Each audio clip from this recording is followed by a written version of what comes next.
Well, live and in color. Greetings and blessings, everybody. Sorry I was making coffee. I'm late, I know. I am your humble host, David Knoll, also known as Hawkeye Two Feathers. And I greet you all with the love and the honor of the infinite creator. And I continue to pray each and every day that each and every one of you will accept and receive the healings, the knowledge, and the wisdom from the universe. And I greet you all with cosmic hugs and walla walla walla to all of you out there in Wee land. Yeah, there you go. Um, Being a little bit absurd, I guess you could say. Ed, how are you? Truth and me is B. Always good to see you folks. Good to see everybody. Anyway, this particular subject has been um, that's in the title of this video for tonight is God,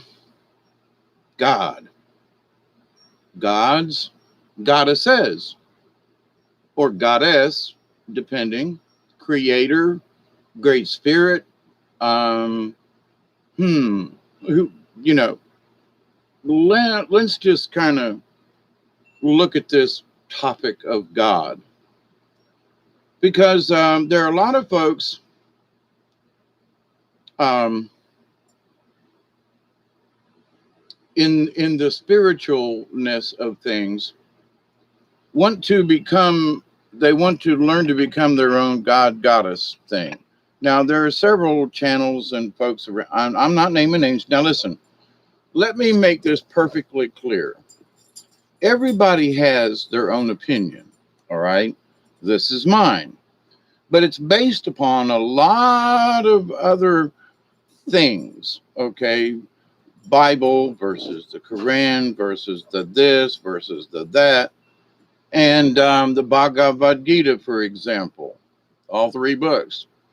And I Ching, or I Ching, depending, the book of Confucius, which there's a lot of good stuff Confucius wrote. But a bird in the hand is worth, two in the bush kind of thing. So the idea of God, higher being, spirit, we have to, and I gotta say, I love you all, I do. And whatever your interpretation of God is, if it's a good dude or dudette, depending, if they're here to teach us and help us and not to smite us, well then, okie doke. If your God is wishes to better the spirit and become better people without pain and suffering, then your God might be my God, in a manner of speaking. So, as a shaman in training, as I am, and the many different medicine people and men and women, um, the idea of God is a Christian man-made deal. We have to accept that, okay? Because all indigenous peoples around the globe, meaning Indians, Pygmies, South Africans, they all know about the Great Spirit, but God is a separate issue. There are gods in the mountains. There are gods in the forest. There are gods who protect, the rivers or the streams or the lakes or the fish or the this. So it's like, but then there's the Great Spirit. There are the sky gods. So we have to say, well, all right, we're going to talk about God. Which one?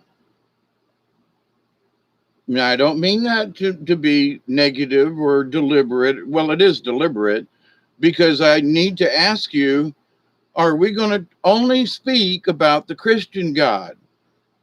Or are we going to include the whole planet? So my conversation with a friend of mine the other day, and he's very, very sure enough a Bible using Christian, and God's going to come in on a cloud. And I with all my discussions, he still has this image of God coming in. And but what if he comes in on a spaceship? Well, but he can't think beyond the Old Testament, unfortunately. And he's a bright young man. But there are a lot of people that are as old as I am who still are in this idea that God's going to come in on a cloud. Well, what if that cloud is a spaceship? I'm not being supercilious or, I'm not trying to hurt anybody's feelings. I'm being serious. What if he comes in a spaceship and he goes, "Hi, y'all, I'm God." What are we going to do? And go, "Wait a minute, that's not the guy." Well, wait a minute, but he came in on a cloud. We've seen a bunch of them. A lot of us have seen these clouds with these huge shapes. I've seen a few. Um, so what is that not what, wait a minute. Now, the ET folk, I'll say instead of alien, the ET folk that are on our side, they may appear as that, but they've already stated we don't want to be worshiped. Period. We're not here to be worshiped. No, we're sort of like the Star Trek folk. We're here with first contact kind of thing, and we're here because you guys have been setting off nukes and doing some really nasty stuff, and you've gotten a hold of some Borg technology, and and you're trying to use it, and you're upsetting the balance here in this end of the galaxy. And you human folk, whoever you are, and of course there's a lot of consternation about whether or not some of these religious leaders are actually being influenced by upstairs ET folk. Okay, and not only the religious leaders but also political leaders. So but back to okay, but so who's God? All right, now if we're going to be so tight minded with the idea of God, then we have to discount aliens, anybody else in the universe. There's only planet Earth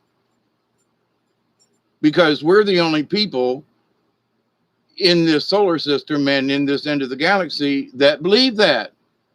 Because we think our world is only here. It's that the only place to live in the universe is here. Nothing else exists beyond this. So there must be a God who's overseeing this, and we're going to get to heaven to the pearly gates. Now,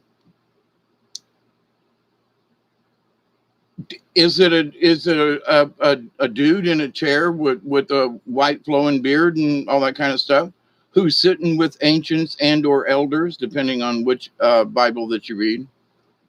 So he's not alone in this. It's not just a God, by the way, because if you're Christian and you're reading the book, it says in Revelations that you're gonna come and sit with the at the right hand of God and blah blah blah, blah and be with the ancients or the elders.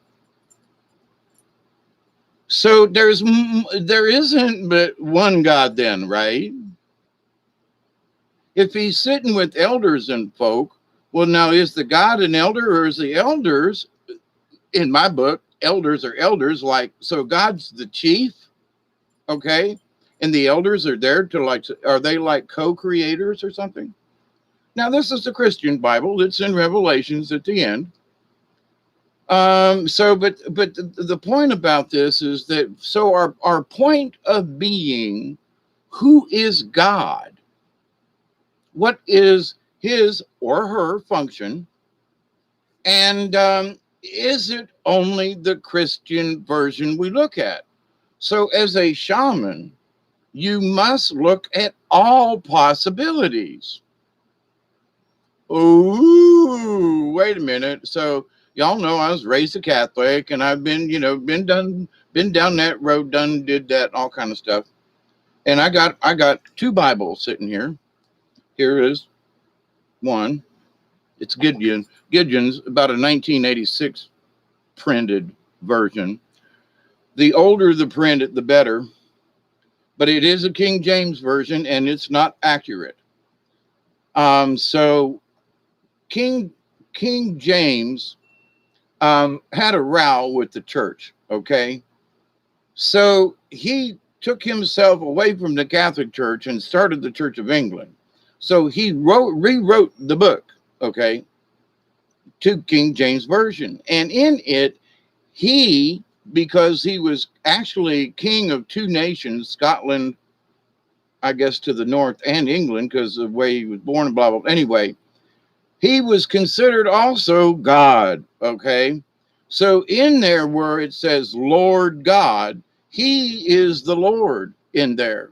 If you read the older versions of the text, the Lord stuff, it's not like it is in there. And worship, the word worship um the word was adored. You will adore the Lord. Yes, I will. If he comes in on a spaceship, that guy's smarter than me. Whatever's going on now, and I'm going to respect and honor that. But am I going to worship him? Nah, nyet, nyet, nyet, nyet. No, no, no, no. Because it's not about worship.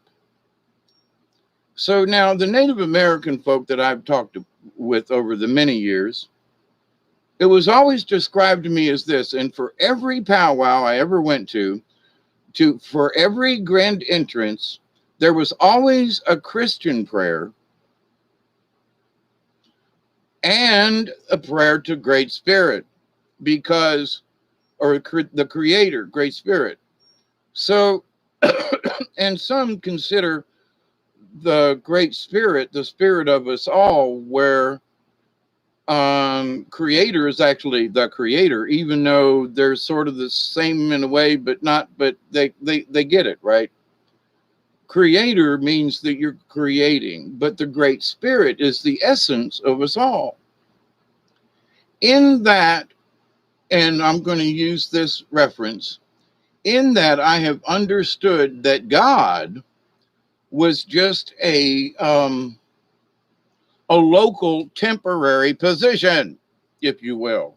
I know there's going to be people out there that are going to go, what? You blaspheme. Yes, maybe I do, to the Bible. But the idea that, quote, the Christians, they've got the only cure for this, right? Whereas Native Americans are born with this idea and this essence that they are a part of Mother Earth, and that, you know, the heartbeat of Mother Earth and the universe, and that we're all connected. In the Christian communities, that's taken away. Anything like that is witchcraft, heresy, sorcery, etc., etc., etc. So we think, well, then God, you know, so God, oh God. But there's never any mention about women in this business, right? It's all male oriented. Now, one of the things in the cycle of the Kali Yuga or something like that, and where our solar system goes up and down in the galaxy, there's oscillations and things. And we came out of the time of goddess and into the time of God. Okay. So the rulers of Egypt, whether good or bad, but they say, well, they had all these slaves. Well, there's a lot of things that are coming up that is like, you know what? The people who worked on the pyramids and stuff, they weren't beat to death. They had to be fed and clothed. They were artisans. They cared about their work. And well, wait a minute, but where's all these slave laborers? Now, not to say they didn't, but you know, the idea that if you beat your slaves all the time, they're not going to work in the fields. They're just not going to do it. So this idea of watching, you know, my first impressions of Egypt were these people, you know, pushing these huge blocks up this ramp with logs, right? Thinking, where in the desert are these trees? Okay. And there's all these guys, and, you know, and trying to pull it and hang on, but the thing is heavier than the guys pulling it. So there's no way they're going to pull it up this ramp. I'm sorry. There's some other gizmo had to be done. But they were just beating these guys. And I'm like, beat a couple of them. And of course, in the movie I'm trying to remember is, it might have been Moses or something. Anyway, backslides the block and crushes workers. And, and the emperor's pissed off. And oh my God. So, but that's an interpretation that since we were little, that's what we think it was like. But under further investigation, it's that no, wait, there were whole cities of artisans, painters, block masons, this, that, and the other thing. And they weren't they weren't slaves. Otherwise, they'd have done really sloppy work. They cared about what they did, and whether or not they cared about the king or the ruler or whatever, that's separate. They cared about the work they did, their own craftsmanship. Here's to Bob, fresh coffee. Yum, yum, yum, yum, yum. And here's prayers to all of you, wherever you may be. So you continue on with this idea of God. So is it the God of the Pharaohs where, see, now to what everybody says, they worship these idols? Well, then there are people who told me that because of the statues in the Catholic Church, that Catholics worship idols. And I'm like, nah. Now there was every time I prayed near the statue, not just one, but of several, of Mother Mary. I had my own religious experience. No other statue, no other anything ever did anything. And it was my connection with the goddess through the mother. And because it was a Catholic church, it was Mother Mary. Now, I know there's a lot of people who just, listen, it's the female, okay? I still call her Mother Mary. My grandmother's name was Mary, and I consider that a very special name. My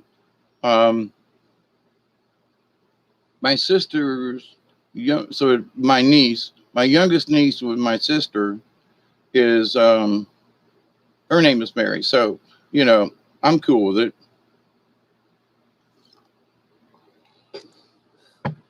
But it's everybody's interpretation. So somebody who will listen to this, he mentioned Mother Mary again. Don't you know that she's a construct? I know what I mean by it. Okay. You're thinking in your terms, and I know what I have seen, felt, and otherwise. And it's just it's how I know her.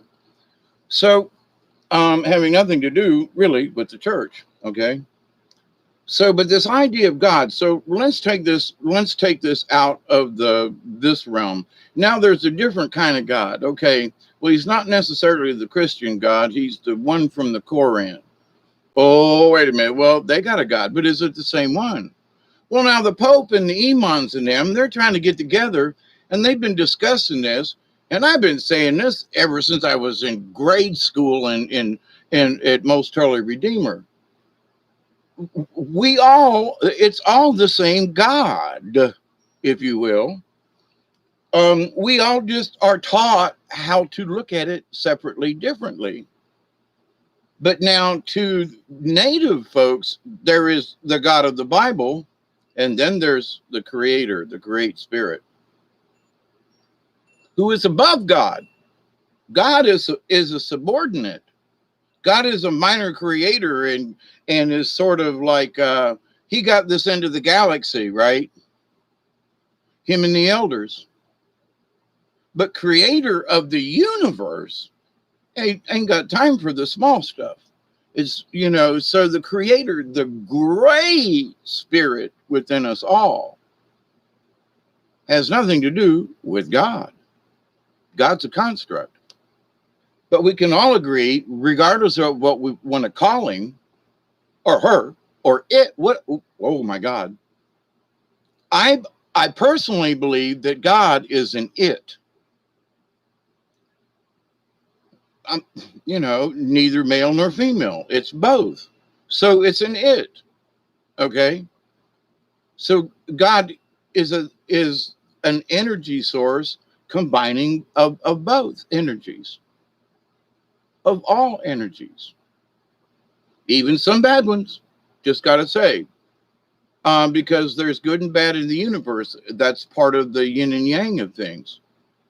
But the idea, though, that a God over the planet is sort of like Herod was back in the day of Christ, if you will. He was an overlord. He was the Caesar of the area, okay? So he, whoever, Yahweh, if that's his real name, then Yahweh was sent down here as an emissary to try to keep tabs on this place. And there's been angels falling and fighting, and there's all these battles been going on ever since they created the damn place. I'm sorry, but I mean, this wonderful Mother Earth and Gaia is a beautiful thing. What they put on top of her is the crap, okay? Meaning the men and the people with the wars and the death and the blood. Now that's just, that's brought on by people, not by the planet. Or not by God. Well, some will say, well, but God inspired me to do this. Yeah. And little voices talk to Jeffrey Dahmer and some of these other people too, come on now, wrap them up. Oh, let's wrap them up and put them in the basement or hide them in the walls. Nobody who know, no one at all, hide our mistakes and hide them good. Pat on the head like little children should. Yes, that's rhyming. And it has to do with what the Catholic Church, they hide their secrets in the walls. I mean, they literally, I found this out towards the end of my stay in the Catholic Church about there's an artifact in the altar where they put the chalice, right? And the chalice has to sit on this artifact. And I said, okay, what's an artifact? It's a bone from one of the saints. What? Yeah, over there's a little square and there's a chunk of like plaster or stone or something. And I said, so it's an artifact. Yeah, it's the bones of a saint. So every time the Catholics do a mass, they're literally doing a sacrifice over the bones of a supposed saint. Now, who said they was a saint? And are you sure that it's the bones of a saint? What if somebody slipped in something from the side and y'all are worshiping? What do you did Jesus have bones on the table at the Last Supper and say, look, here's my blood. I'm going to chop off a finger. Y'all make sure you got an artifact when you do this now. Okay. Do this in memories of it. And I want bones from somebody. And, when you do this, I mean, hang on now. Was Jesus that kind of dude? I don't think so. So man created this. Man had to create God, the idea of God, the concept of God. Now, I'm not talking about Great Spirit here. But the idea of God. Well, the Old Testament, yeah, and Moses and all them, and who was their God? I mean, there's a lot of stuff that says that aliens have been here for a long time, right? Oh, well, but that can't be true. Why not? Have you seen our DNA splice 1 and 2 up there where it's like twisted? That's genetic messing. Somebody, and it may have been, quote, a God, who has spliced only the human DNA strand. All the other animals and stuff on this planet, nothing's been tampered with except the human being. Now you say, well, that's because God created us. Yeah, but who was this crank? Methuselah and them, they lived 900 years easy. If you died after 500 years, you were like, oh my God, he was a youngin' when he died. He hadn't even reached middle age. And now, I'll be 68 next month. And I've lost several good friends here recently. We all lost Brian, and he wasn't even old yet. But to the point though, long-term and health and so forth was a lot different. And it's changed.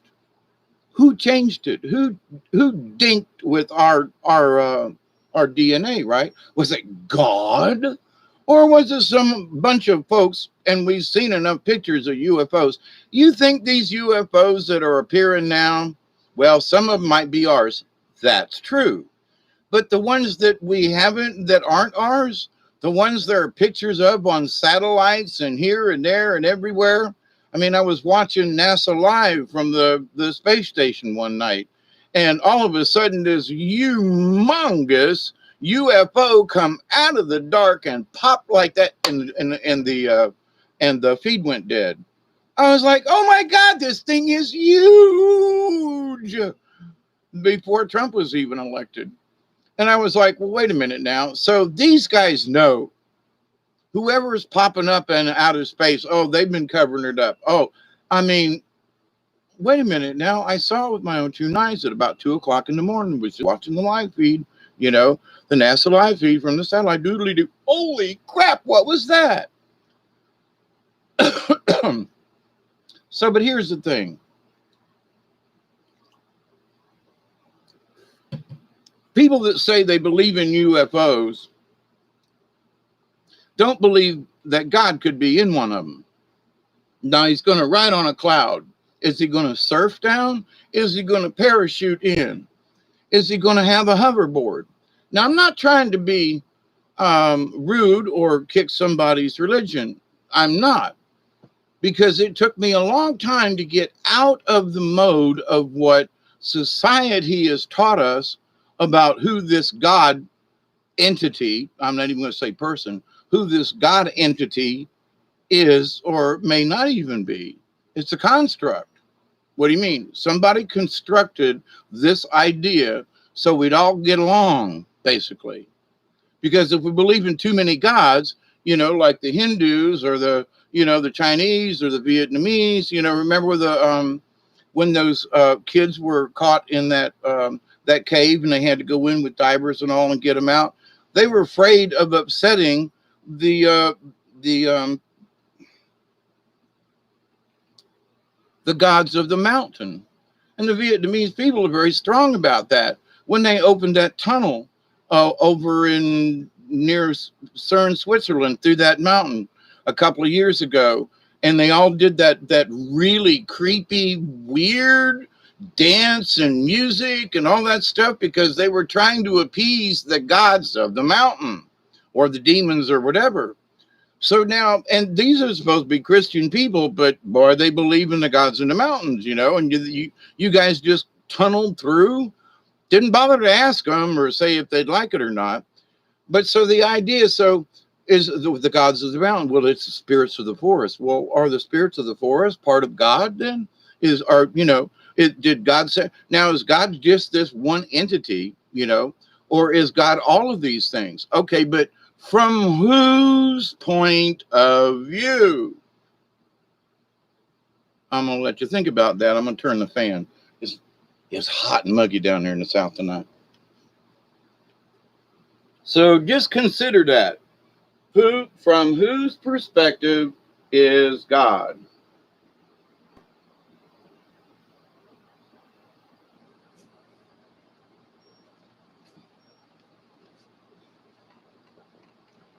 Oh, that's a lot better. Why didn't I do that sooner? Why didn't I don't have my glasses on and my eyes are wickedly scrunched. I'll move this around a little bit. There.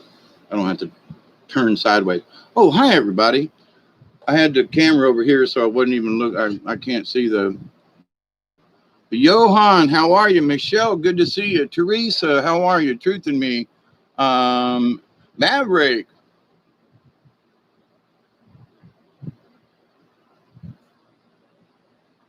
Teresa, Michelle, Maverick.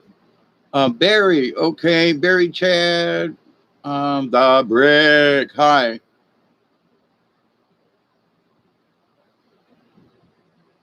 Johan. Oh, yeah, I love the Baptist preachers. Yeah, usually I've known quite a few of them down here in the South over the years, and let me tell you, Praise Jesus, and the blood of the Lamb shall save you. Yes, I could. Yeah, I had to do a bit in a play one time as a preacher, and people were like, "Man, are you sure you didn't? You ain't never done this before?" And I'm like, "Well, actually,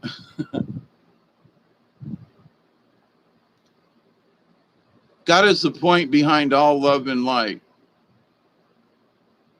I agree, Maverick, but whose? That's sort of my point. Teresa, good to see you too. Theirs is the God of religion, says Teresa. And Johan says, I've seen God, call me crazy. Well, the first few times I really tripped, I met God and he was like, what the hell are you doing, boy? So, and I had a couple of talks with Jesus along the way too, but, and I think that's one of the things is like, people will say, well, you don't believe in the right God, Dave. And I'm like, I don't believe in your concept of God. My concept of God, I'm sorry, includes the whole universe, not just this silly little planet. And but God is, no, if you're paying attention, God's only good here on earth. That God ain't gonna cut it in other places. Now, all other races of beings that they all believe in a higher being because they have been, they understand the spiritual essence of the universe. The beings that can, are telepathic or can at least remind you your thoughts or whatever. And you say, well, wait a minute, what are they doing? They're just reading it. They're not, it's just waves that are already there. We just have to learn how to pick up on it and how to utilize these things. So recently, and I'm going to say the last 2 or 3 years, there's been some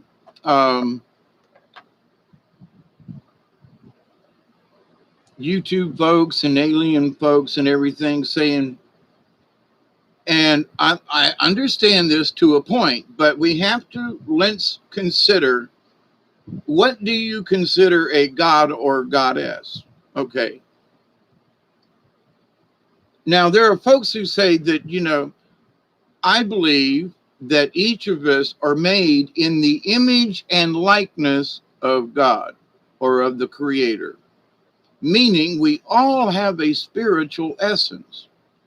And I think that regardless of the religion, you'd all go, well, if you believe in the Spirit at all, then you would say, well, okay, regardless of whom it may be, that we all share this thing, this spirit, this essence, whether it be the soul or our, Okay, so the idea of God then is like, well, we can all agree that we are of this essence. Well, this essence is of the universe, not just the planet, not just the solar system, not just our galaxy. It's the universe. It is magnanimously huge. So our God is the God concept on our planet can only be explained to the folks on this planet because they're only thinking about this planet. Okay. The heavens. Well, I'm, going to the pearly gates. Well, I'm not going to another gated community. I won't get into that. But any religion that sells, you're going to the pearly gates and you'll float on clouds with angels and harps. That's boring ass stuff. I want to go roam the universe. You're not going to put me in another cage. Sorry, I don't want your heaven. Okay. So the idea, though, that, wait a minute,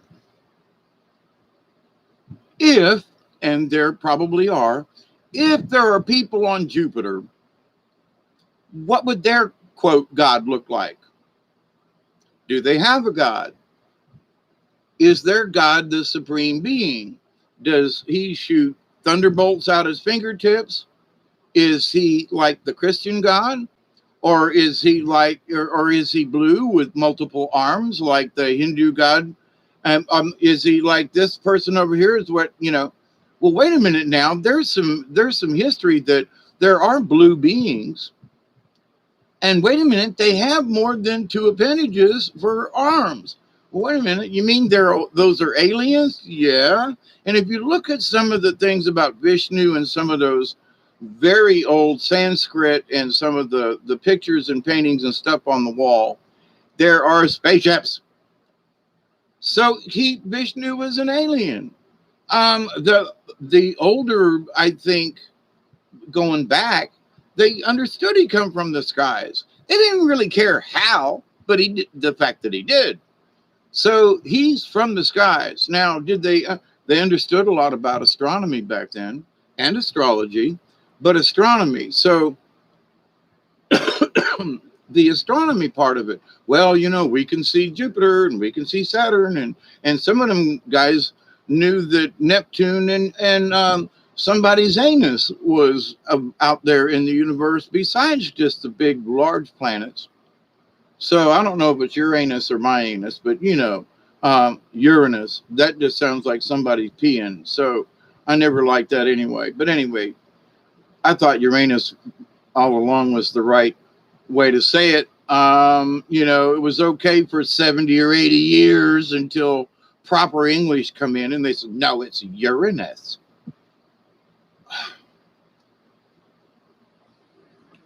Okay, it's your an ass is the way I'm looking at it. Never mind. I'm sorry. Just some of this stuff, you know, it was perfectly fine until somebody got into works and went, wait a minute. Remember eubonics back in the 90s? And everybody was like, what? Yeah, we got to dumb things down because the black folk ain't smart enough. You know, so we got to do ebonics, you know, and we got to do this thing and that thing. And oh boy, has anybody talked about ebonics lately? You know, anyway, but they're using the same kind of thing on us now. It's in apps and things. Back to God. So now there are folks who are saying that each of us are gods and goddesses.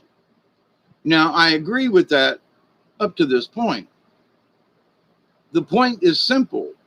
Each of us has that essence from the prime creator. So yes, we are all an essence of the God of creator, the gods or God. Now, there are women who, you know, act more like men. So is this a female male thing, or is it the great spirit thing? Now, I understand goddess is the feminine and growing and nurturing and that kind of thing. I'm all for that. Because men who smash beer cans on their head and talk about this and that, sorry, but I never fit in. Well, there were times when I went in and out of that kind of, but as a general, no, I just wasn't interested in that kind of thing. Now, having a good time and getting together once in a while, but, you know, I was a party animal 7 days a week. I was an alcoholic and a drug addict, okay?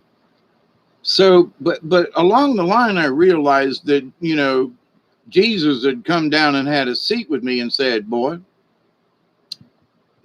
we ain't going to save your ass anymore. Next time you're going to hit that bridge and that's going to be that. You understand? We're just going to let you to it. Are you going to pay attention? Yes or no? Now, I think everybody at some point in their natural life, if they're really looking for something else and spiritual, they will have a come to Jesus meeting. Now, I'd had my Mary meetings, but to have to come to Jesus meeting, that was a different meeting.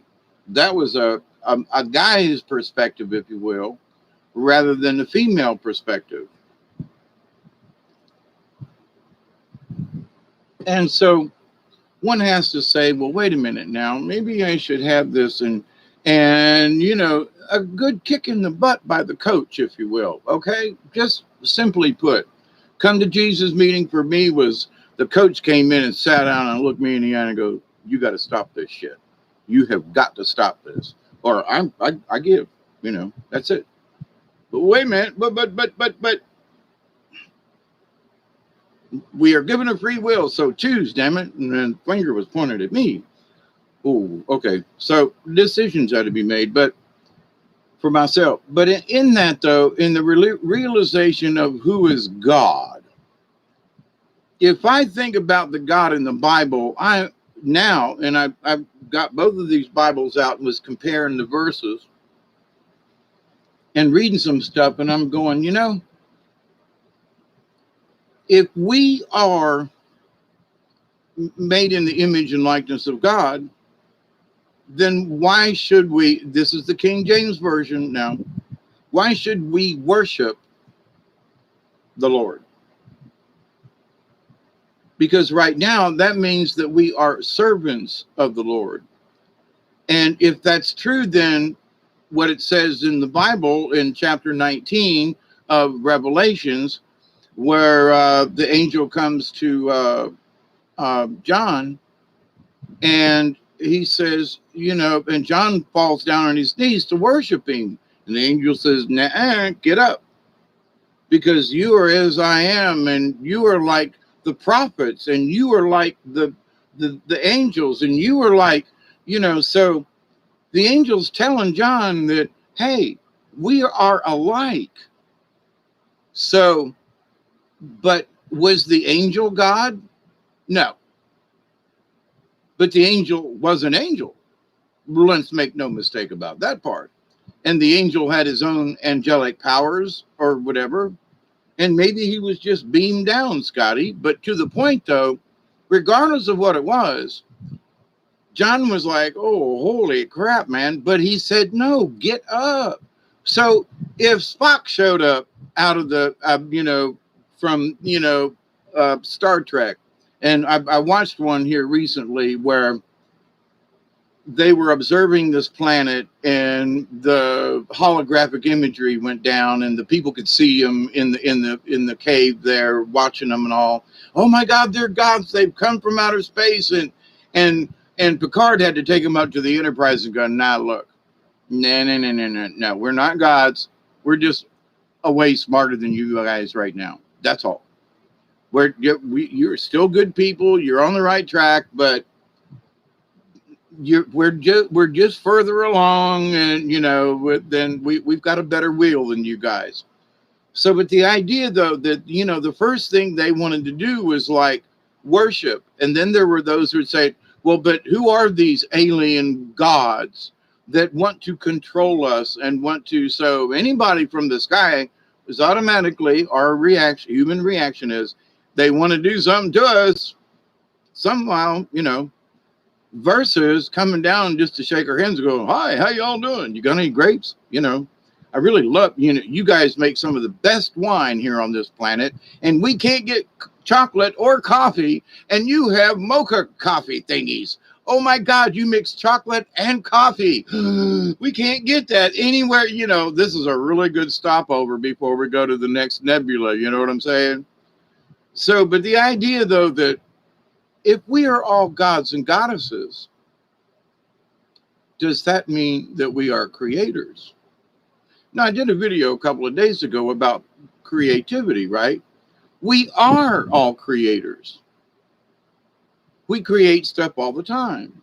I'm sitting here and creating this video, and we're all inputting. And hi, Barry and Teresa. Oh, by the way, 70. Hi, BTW, right? Can't stay long.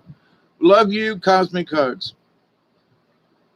So from a shaman's point of view about God, it's got to be more than just this one entity over this one thing, over this, the shaman goes, okay. And then there's the Great Spirit. What? Yeah, God's part of the deal, but, God was just part of this solar system, okay? And he might have just been over this planet, sort of like an overlord, who who maybe smote some people and got things out of hand. Can you think about the gods of Greece, with Apollo and Athena and all of them kind of folk? What's to say those weren't more real than not? You go, well, wait a minute. Now, if you think that this idea of space travel has only been around for the last 3,000 or 4,000 years, forget about it. It's been going on for eons. There are beings that have, races of beings that have been in this universe for millions of years. And we're this pitiful little planet on the edge of a galaxy. And we've only been around for, 6,000 years that they'll let us, really talk about because of the Great Flood and all this and everything. And I spoke to my friend the other day and I said, he goes, well, the Great Flood, it started everything over. And I said, well, wait a minute.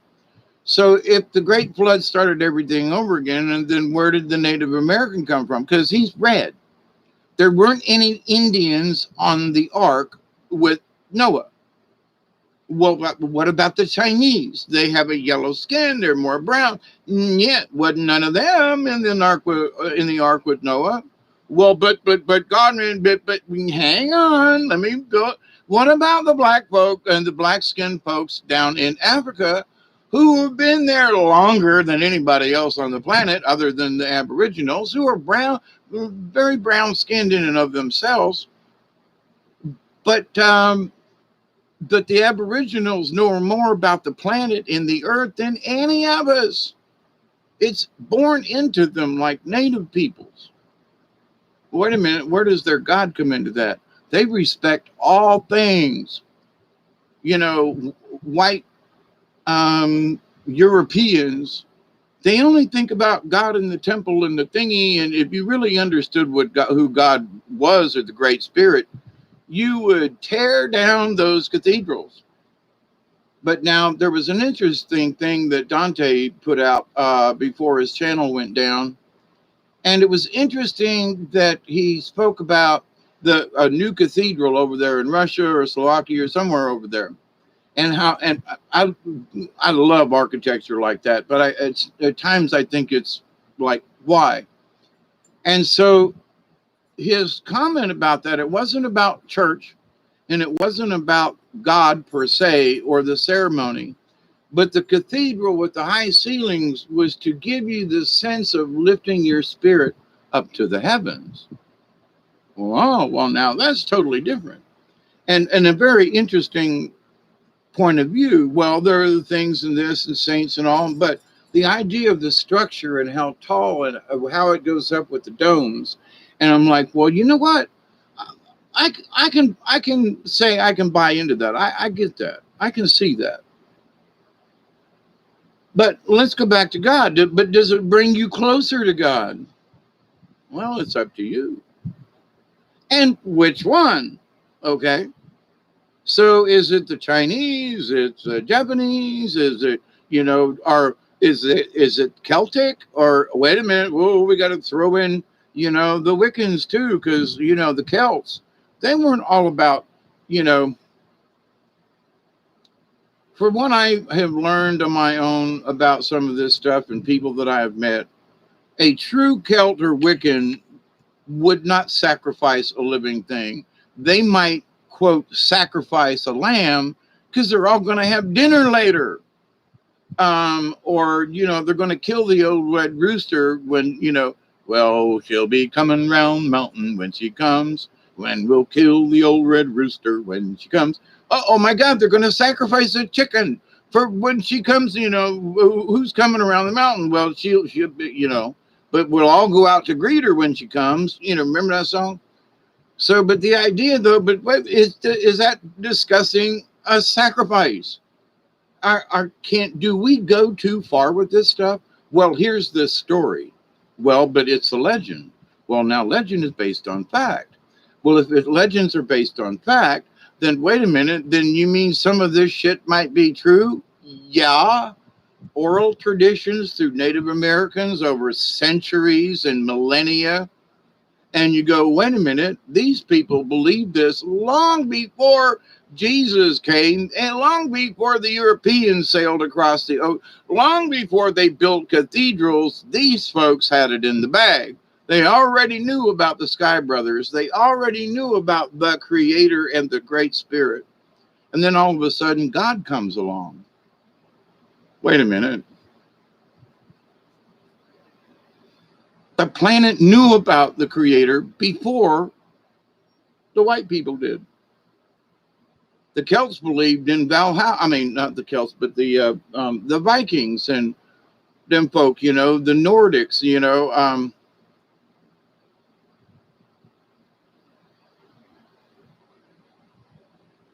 So the idea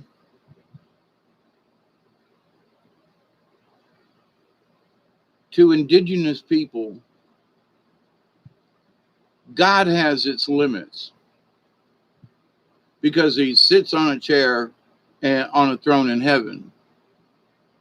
Where from a shaman's point of view, the Great Spirit, the source of all, is throughout the universe and isn't stagnant and sitting on a cloud, but is spread throughout the universe and lives in everything.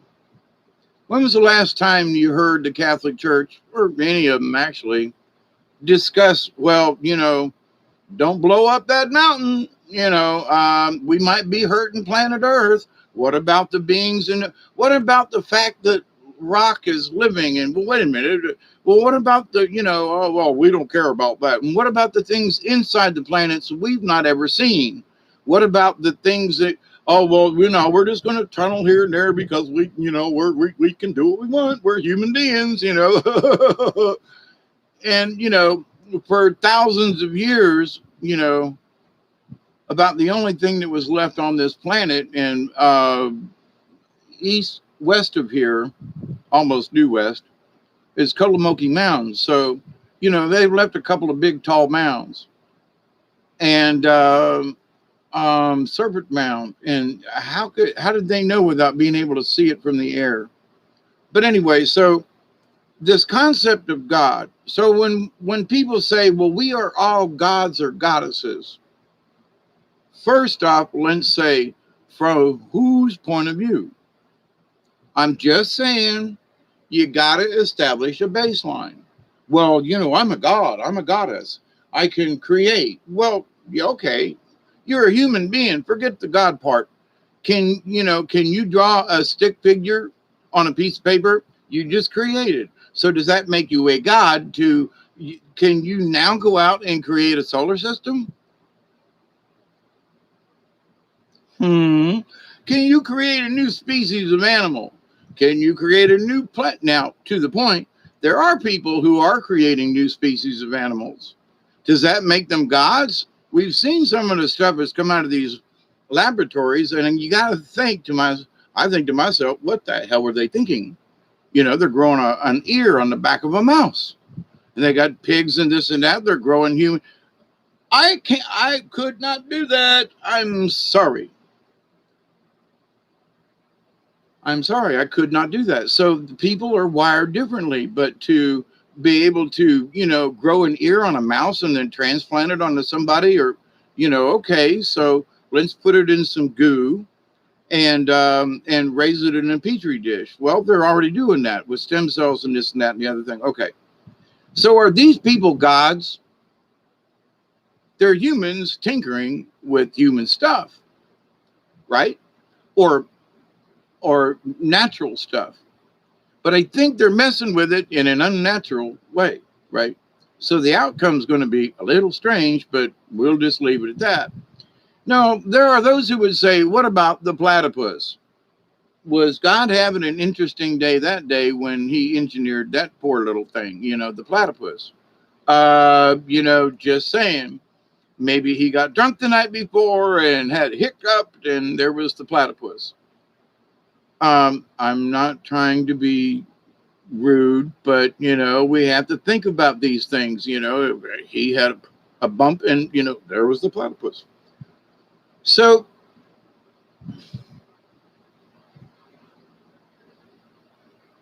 to consider ourselves a god or goddess Am I going to be sitting on a cloud, or am I a spirit from this old religion? I say religion, these old customs and beliefs from Native Americans, shamans, spirit walkers.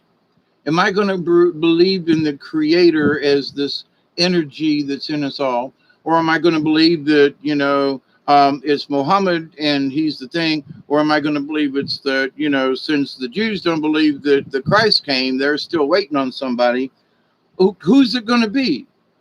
And there are so many skeptics who, if the real guy showed up today, and I did videos on this a couple of years ago, if Jesus showed up today for real and said, "Hi, I'm JC. I was here before, and here's my story." And I'd like for y'all to, kind of get some common sense going here. Would any of us pay attention? They go, "That guy's a fake. He just said he was JC." Yeah, right. Well, he came in on a cloud, did he? Well, did anybody see it? Well, there was a video of it. Yeah, but they faked that video. Did anybody really see him? Well, I don't know, but I heard in the news that JC came down on a cloud. Yeah, but there was a video and it got tampered with and it really wasn't real and the timestamp was wrong. We're not going to believe it, right? We have become so unskeptical of things, or so skeptical of things, that if the true, real guy showed up and said, "Hi, I'm him," people would go, "Yeah, sure, right." No, really. You want to see the scar? Yeah, right. Sure. Yeah, you're him. But, and if he was to show up and he'd go, let me point out a few things about this Bible y'all created. I didn't say this. I didn't say this right here. And this that I said right here, this is not what I meant. You guys twisted this mess up to do this in remembrance of me. How about every time we sit down and have a meal, we say thank you for the bounty that is bestowed upon us, even if it's a loaf of bread and some cheese. Be thankful for what we have because we might not always have it. So be thankful for the things that we do have. Be thankful to the universe that it rained or it did or that or that. And for those times when it's been bad and poor, and like, a few years back, folks down here are like, well, it's the hottest summer ever. Oh, no, hell, it ain't. That summer I got caught on the river. It was 103 in the shade. Real temperature. It wasn't the heat index. It was 103. There was no water anywhere. My well was dry. I got water in the well. It was sprinkled this afternoon. There was 6 months we didn't get an inch of rain. Oh, but this is the hottest season. Oh, shut up. You're not remembering. You maybe haven't lived long enough. Do you not remember? Can you not look back in the records? So going back in the records of things, where did this God come from? He came from one religion, from the Jewish religion, and then Jesus went to China and to India to study Buddha. That's what Sister Helene told me in 1970. She said, Jesus disappeared. He went east. He went east to study the other religions. When he came back, he was trying to get people out of this old notion of the Old Testament and all this sacrifice and stuff. Because Jesus didn't talk about, hey, let's go cut up a lamb and sacrifice him. No, he went into the temple and knocked all of the those who were selling birds and things and pigs and goats and whatever, so to be sacrificed. He said, no, get your money changers out of the temple. And the Pharisees were like, well, but that's our business. That's our bread and butter. If we don't sell these birds for people to sacrifice. So all this killing and all this bloodshed, and Jesus came back and went, no. But what they do, they sacrificed him. And so the religion that took over from him, get this, is all based upon sacrifice. The Catholic Church, all the sacraments, the sacrifice, and this. We have to pray over, and ancient bones, cast in this concrete. this realm, this relic of a saint. There's a bone of somebody in here, and you're praying over it every mass. I just found that it got really creepy all of a sudden. Relic was okay, but then I found out it was the bone of somebody, and it was in the altar of the church, and that's what. And then back in the late 60s, and there's all these devil movies and all this stuff, and what are they doing? They're praying over the corpse of something. And I'm going, these guys are praying over the corpse of something. Well, the devil, he's doing this, and he's blah, blah, blah, and in their blood. Well, what are they talking about the Catholics? The blood of Jesus. We're going to turn the wine into the blood of Jesus, and we're all going to drink it. Vampires, holy shit. So whose God are we talking about? And any Christian religion has this particular line of thought. The Lamb of God. Jesus was the Lamb of God. He shed his blood for you and me so we could be saved. Okay, if we're all saved by the Lamb of God, then how come you got to baptize me to get in your church? Well, because you got, no. He died for our sins because of God and his son and all that kind of, But now you want me to baptize me because you say I was born with a sin on me. Original sin, right? What's my original sin? I was born? Who said I got an original sin? You or me? I didn't do anything. I'm a little Catholic kid sitting there going, I've had original sin. What did I do to be on the way? Did I see my mother's what on the way out? Was that a sin? Oh my God, oh Jiminy. I saw my mother from the inside out. Holy shit. What's the original sin? The fact that I was born into this crazy religion. There you go. Or that I was... But Jesus died for our sins. So then how, if he died from our sins 2,000 years ago, then, then wasn't that supposed to work on that original sin deal? Well, but that, you still have to get baptized. So before you can say no in the Catholic Church, they dump a bunch of water on you and put some salt in your lip and some lemon beer, and they do the little thingy in the anointing of oil to make sure that you're one of theirs.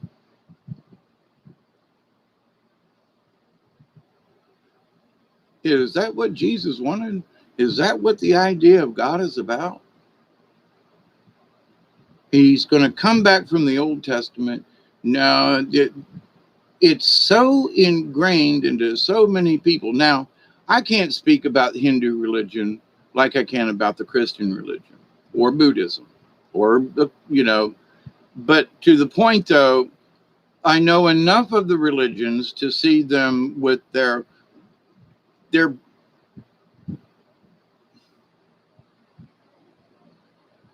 would be argument if you met a Buddhist monk, and you would say, someone would say, well, hey, monkey, you're bowing to that statue of Buddha there, or you're worshiping him, and he would disagree with you. And he would say, I am honoring him. What's the difference, right? Well, I would honor all of you, but that don't mean I'm going to worship you.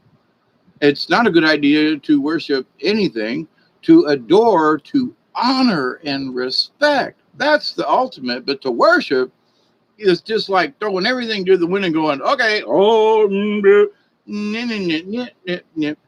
if we are made, it's contrary to the idea that we were made in the image and likeness of God, which it says so right in the beginning of the Bible, right? If we're made in the image and likeness, then why would we be servants or subservient to this being? And why, in the end of the Bible, does the angel tell John, "Nah, don't get up and worship me, because we are as brothers. You and me are like the prophets of both. We're angels here." So then this idea of who's God? Well, he's sort of the ringleader, you know. He's, hey, he's got this thing going on, hey. But to the folks back then, how would you explain to them, much like in Star Trek, that, hey, we live in these big iron ships, and although some of the Vimana and stuff like that, they look exactly like some of these spaceships that are being photographed these days. So you got to wonder, you go, wait a minute, were those people stupid? Was it just an artist drawing? No, there's several pictures out there, and I have seen, it was the Ramses II, and it was in Jacksonville, Florida, I don't know, 25 years ago. And went to Jacksonville and went to the thing, and oh my God. And there, one of those things was one of those little airplane looking things, right? And I was looking through the thing, and in the little plastic, and you got the little headphones on. It tells you where, which station you're at and what's it's all about, right? And I'm standing there looking at the thing going, holy crap, that's a freaking airplane. Oh, well, this is that's an airplane, And later on, now this was way before the Mythbusters and all, and cable got going. But then somebody built one of the things, and actually, it flew. So it's like, okie doke. So the Egyptians knew about these ships. They knew about the pyramids and frequency and resonances and stuff to the point. Can you imagine if we had seen the pyramids when they were like the pyramids, and how that must have felt just to be in the neighborhood from them things? But to be inside it in the king's chamber and all this stuff, that it's a tomb. Oh, can we sorry guys, but that wasn't what it was made for. But the idea, though, that so much has changed in the 2,000 years or 2,500 years or whatever, we don't really know. It's all a thought. Now, in some places, like the Chinese, they wrote stuff down word for word for word for word for word. The native tribes across the planet, native tribes have told these stories, the legends, down through the years and down through the centuries and the millennia. So the old stories, we're not going to believe them because we got this God we invented, Oh, he was with Moses, okay. Nobody else talks about Moses. Oh, and the flood. So I agree that there could have been something that happened in the Mediterranean Sea and in that area of the planet that just flooded the place. And there's some ancient news that the Mediterranean Sea was actually a lake.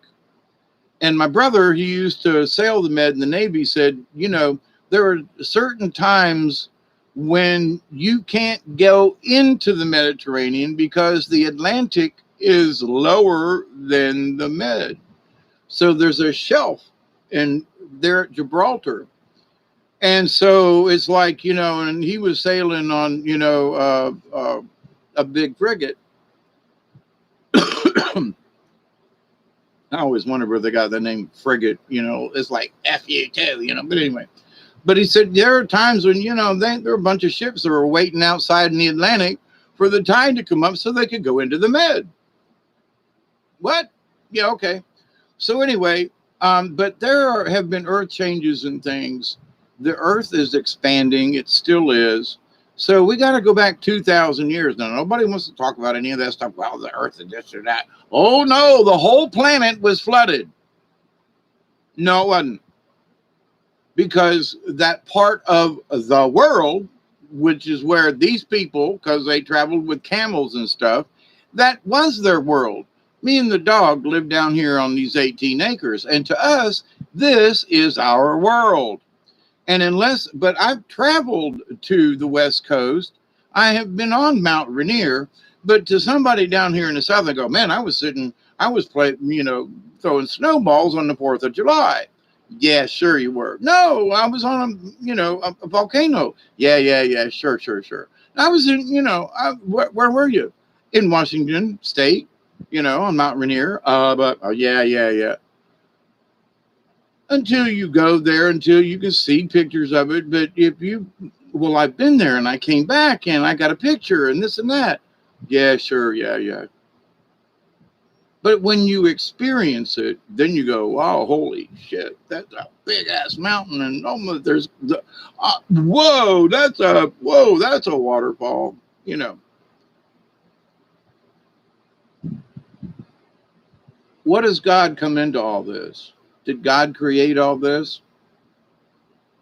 Well, if I was to listen to some of the antics of the God of the Old Testament, I'd say no. I'd say the God over the Old Testament was this mean, wicked, nasty overseer. My humble opinion, because he would smite people and and drown them, and that because you guys are people. Okay, um, and you want me to pledge my allegiance and worship this whoever it is? Well, if he doesn't like what I'm doing, he's gonna smite me. Hmm. It seems like I like my version of God better, in that I know that natural things happen. And there are things that I could cause myself and get zapped. And maybe it would be the hand of the creator going, okay, enough's enough, zap. But are there that, is it that, he was mad at me, or is it just my time to go? Or am I just in the right spot at the right moment? And there I go. Well, for God's sake, it was prophesied. So these idiots wrote this book, and now they're trying to convince the rest of it. These are the end times. There is a plague upon the earth, the virus thingy. And there is this going on. There's social distancing. And, there are 7-year-old children boys who, if he wants to be a girl, now he's being allowed to be. Well, because the mother says so. Wait a minute. He's 7 years old. God knows when I was 7, I was talking to mannequins in the store.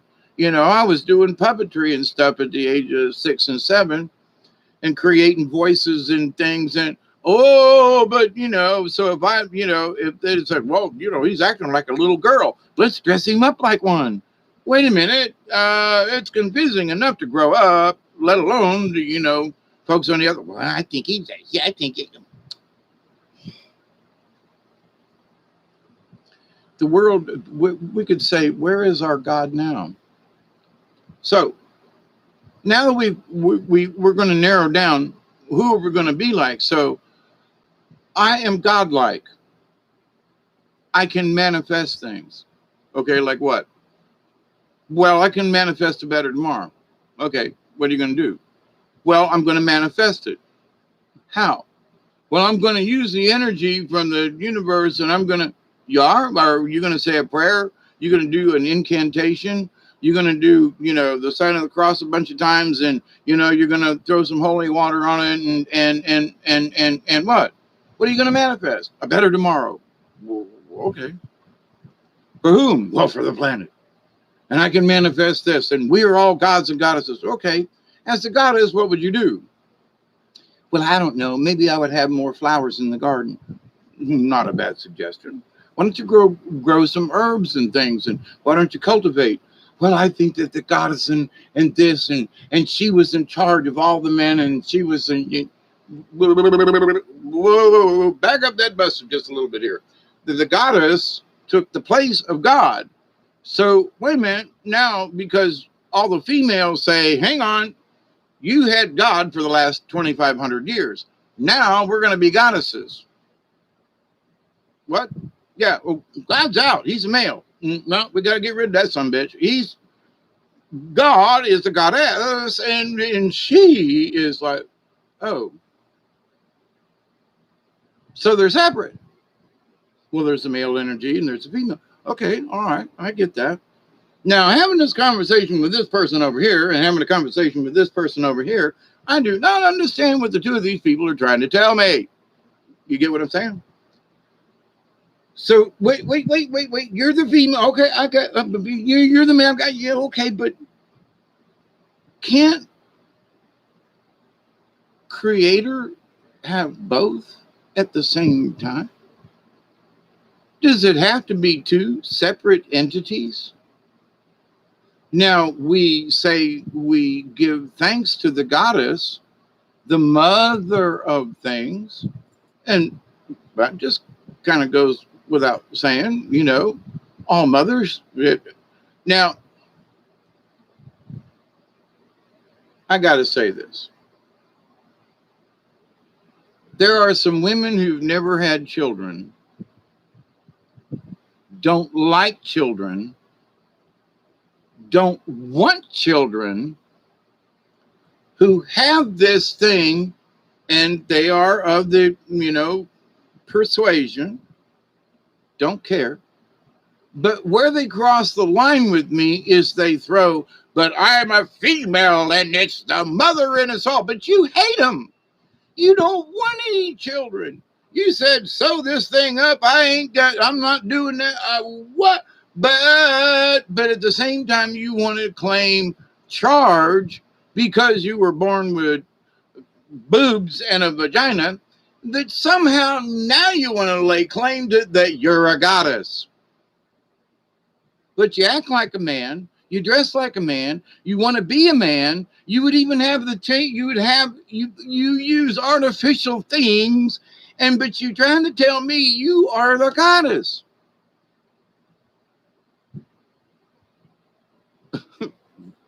Really? So now the idea of a goddess to me is this Mother Nature, who's friends and animals, and she's she is a goddess in that she helped to create these things. And the S part is because it's the female version of it. So, but they had to wipe the goddess out. But to keep everybody happy, they had to throw in Mary. Okay, just say it in the Christian thing. So the idea, though, and look, do your homework. It was long after Jesus was dead, and so were all the apostles.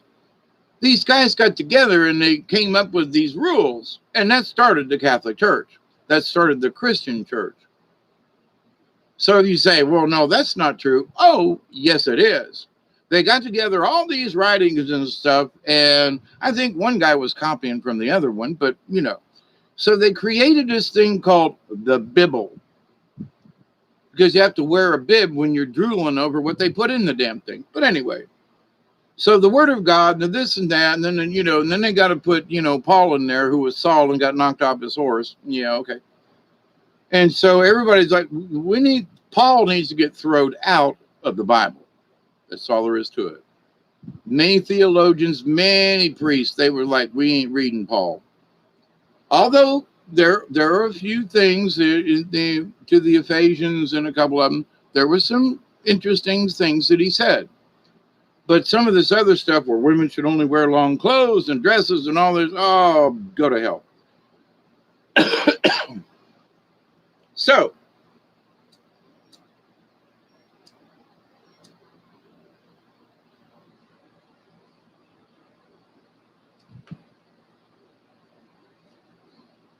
you want to claim to be a god or a goddess, all right?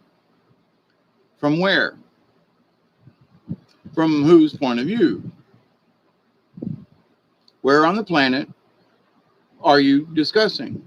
Or, now, for me and the shaman basics, the idea of being a god is in that we are gods in the spirit of things.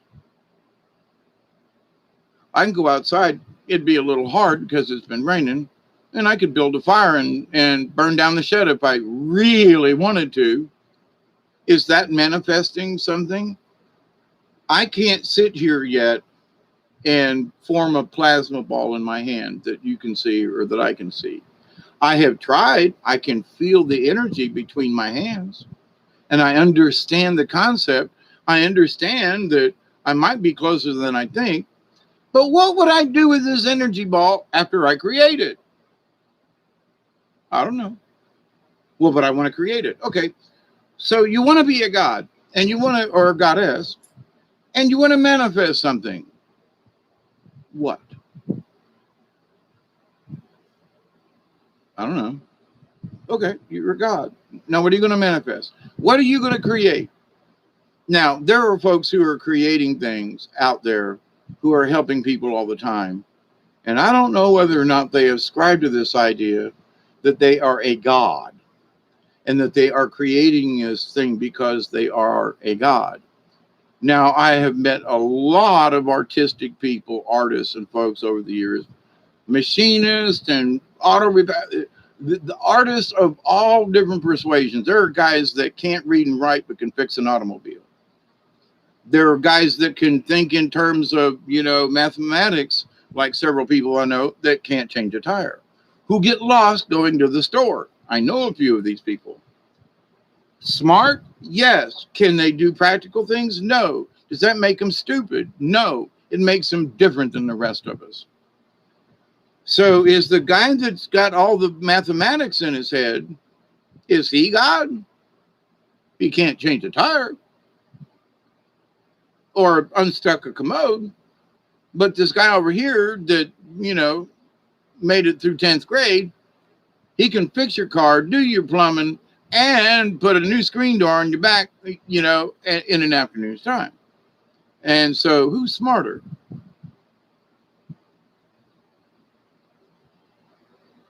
So who's more godlike? The guy with all the brain mathematics? Or the guy with all the practical things,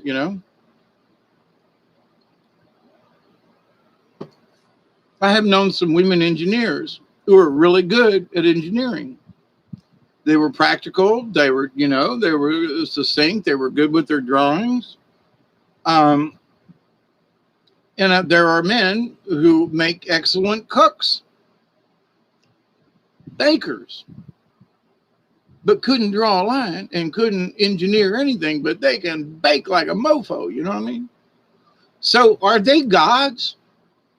They're using I would say to this point, they are using their essence. If they're a really good cook, then they're using their essence to put forth this delicious meal. If they're a good engineer, they're using their talents, as mentioned in the Bible. They are using their talents that they were born with. Good Lord gave them. And so to use his talents, to develop more talents, to be, they always called me a jack of all trades because I worked at different jobs. I was a plumber, I was an electrician's helper, I was a carpenter's helper, I was a, concrete, steel worker, I've done all these things. Not to say that I'm better than anybody else, but there's a lot of people that's never poured cement at all, not even just a little corner of it. And I have done great big floors and so forth with the help of other people, but to the point. But that doesn't make, me a master mason. I got concrete tonight is why it's on my brain. I got to pour some more concrete to finish my porch out here. Holy crap, I've been at this an hour and 24 minutes. Why hasn't somebody shut me up yet? But the idea though, so are we gods and goddesses? I would say yes to this point. We are all born with this essence. We are all angels, in my opinion. The gods are just nothing more than like leaders of the angels, if you will, in my humble opinion. But creator and the source is the whole universe, not just this planet or galaxy, not just this solar system, And We've got to look at the bigger picture. Hey, David Castle, we have to look at a much bigger picture. It's the universe, dummy, not the solar system, not our galaxy. It's the universe. There are billions of species of people and animals and beings out there. Same to you, David Castle. So, but the idea, though, to just say, well, you know, I'm a god. Are you? Okay. I'm not going to say you're not, because I understand that we all have this essence in us. But I'm a goddess. Okay. Then quit acting like a man, but, to some of those, oh man, it just drives me nuts. I want to be a man in so many ways, but because I was born with a vagina and boobs, I'm going to claim that goddess thing on you. Okay. All right. Going to pull the goddess card. Okay. All right. Talk about a weird, twisted sense of what? What? Okay. Now, we are creators, but are we, and we are of the creator, but we are not the creator. Yeah. We don't have that kind of energy. We don't have that kind of information.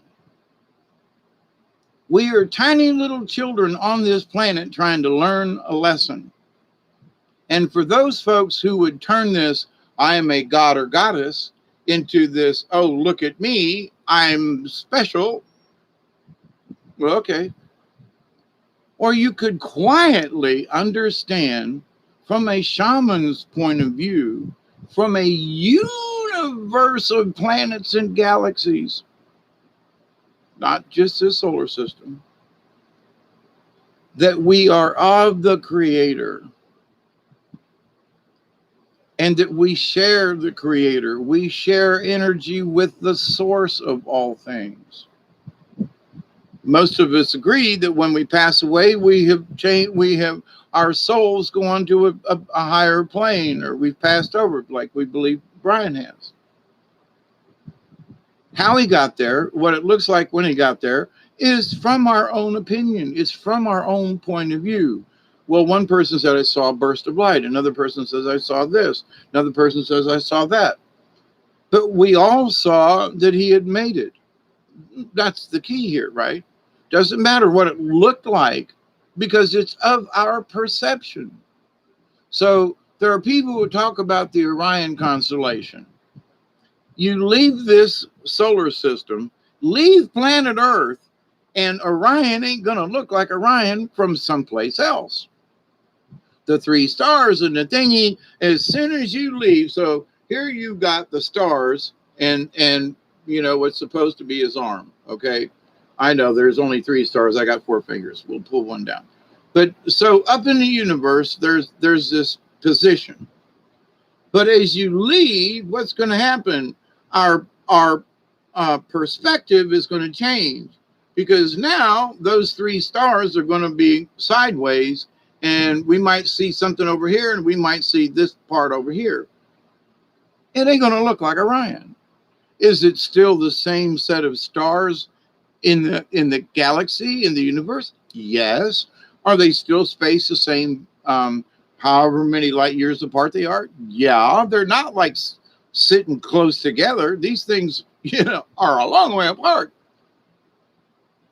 So it's only from this position on this planet does Orion look like Orion. Now, it might look similar on the planets in our solar system, but we don't know that quite yet. So, but my point is as soon as we leave this plane of existence, all of what we look at, our perception changes. So what we think of as God right now, do you think Brian thinks the same way now that he's made the transition?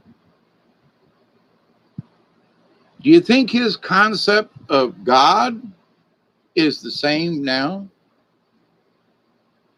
Now that is back to being energy, now that he's back to being an angel self and that pure energy, now that he is back to being source energy, do you think he looks at God the same way? Or the creator? You know what I mean? I bet you don't.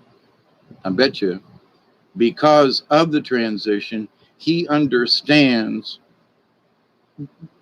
that, all as we had discussed, that we are of the God essence all the time. So we just leave this mortal coil, but we maintain our spirit. So are we gods? Well, we're angels for sure. But our angels can be creators. But what do we mean by creating? What do we mean by manifesting? So these people are saying, you are gods and goddesses, and you can manifest and create. Yeah, I can manifest a red spot on my leg if I slap myself. But is that what we mean? But can I manifest a planet? Not yet. No, I'm not sure that I want to, but at some point in my training, it may be that I learn how to create a planet or a moon, or maybe it's just an asteroid, or maybe it's a whole star system. Who knows? But now the creator, are we on the same on that same par? Are we honestly on that same level? No. Come on. And for folks to think, yeah, I'm as good as God, we'll slow down. God, okay, so the God that created it and is the overseer of this place, are you sure? You can't even balance your checkbook, and you're trying to tell me you can create a solar. You are just like God. Oh, okay. Well, goddess. Well, you burnt dinner. Any goddess should know the natural thing. And you boiled the water out, and the eggs, were. Come on. It's our perception of these things. So how did we grow up understanding God? How would we understand the goddess? We understand, the native peoples. Now there are some native peoples that are the guys are like, the king daddy dudes, and but they run off and kill each other, and the women are, they're still back at the huts trying to keep the family together and feed the kids. But I would think, in order to understand spiritualism as a shaman in training, to think that I would ever be a creator like the creator is dishonoring the creator. To think that even in my spiritual form, that I could be like creator and create a planet or create a people or that would be dishonoring the great spirit. So to say that we are gods and we can manifest on the same level as him, regardless of where you come from, is dishonorable. Now, again, back to the gods and goddesses, do we have the essence? The answer is yes. Are we made in the image and likeness? Yes. We have spirits within us. We have souls. Yes. Is it true we can create things? Yes. But can we create them on the same level as the creator, as the source of all things, regardless of male or female?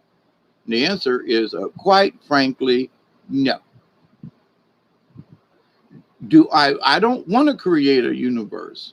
I create my own little universe down here in the swamp. We still don't have much water in the back, but I still call it a swamp. But one of these days it'll go back to being wet, I hope. Anyway, But in my lifetime, I've created situations here. There's landscaping. I've planted trees. So I have created a little universe down here. But go up the hill a little ways, and Mother Nature planted a bunch of pine trees and other trees all by herself. I didn't have a damn thing to do with. And there's trees all over the place. This where I live now used to be, well, here's a picture. Wait. That's part of my house where I'm sitting right now. I'm actually sitting on this corner. Wait, nope, this corner. And see all that dirt right there? There wasn't a tree. There wasn't any grass. There was nothing when I moved down here and started building this. So I created this. Did I manifest it? Well, I took trees and I took logs and I had to keep 2 jobs. And did I manifest it? Like, did I just pull these things? No. But there were times when after I bought the wood and I built some of this stuff, I built it by myself, a lot of it. And I look back and I wonder, how in the hell did I do that? How did I get that up there? How did I nail that to that? Almost, son of a. Well, I was creative and drunk and hired and crap and on cocaine, but and the thing is the house is still here after all these years. Now the termites got into some of the posts, and I've had some other issues, and when it rains really hard, the kitchen still leaks, but working on that situation. But the idea, though, that I could just manifest this with just using my mind, no. Did I create this little, paradise down here? Yeah. I collected old brick and I got this. I manifested things. I found stuff on the side of the road. I used old things. There's old tobacco barns here in this house. There's old houses. There's shipping crates from Germany. There's wood upstairs, that may have come out of the Black Forest. I'm not sure. But the adaptation, yeah. And so the creativity is in that, how we adapt, how we use what was already given to us. Now I'm using a lot of concrete because it just don't go anywhere. You got to beat that shit. Whereas wood and other things, but brick, no, brick is brick and concrete is concrete. And it takes on some really interesting hues of colors. Some of the concrete I laid a few months ago has turned this interesting green out there by the front door, which my front doors is starting to come off. The hinges really is literally coming off. I was like, tried to open the door and it was like somebody had nailed me in the house when we went to the store earlier. But anyway, so this God goddess thing, do we have the essence in us all? Absolutely. We can believe that. Can we create things like a god or goddess? Not yet. And some of these people that I've listened to, well, I'm a goddess and I can create and I can manifest. I'm scared of these people because they're little Looney Tunes and like, well, I could create this thing and it would be mine. And I'm like, okay. I plant these trees not to say that they're mine. They are on my property. But when I'm gone, I don't know whose property this is going to belong to. No, nobody. I know a couple of people that want it, but no family members. It's really interesting. But anyway, so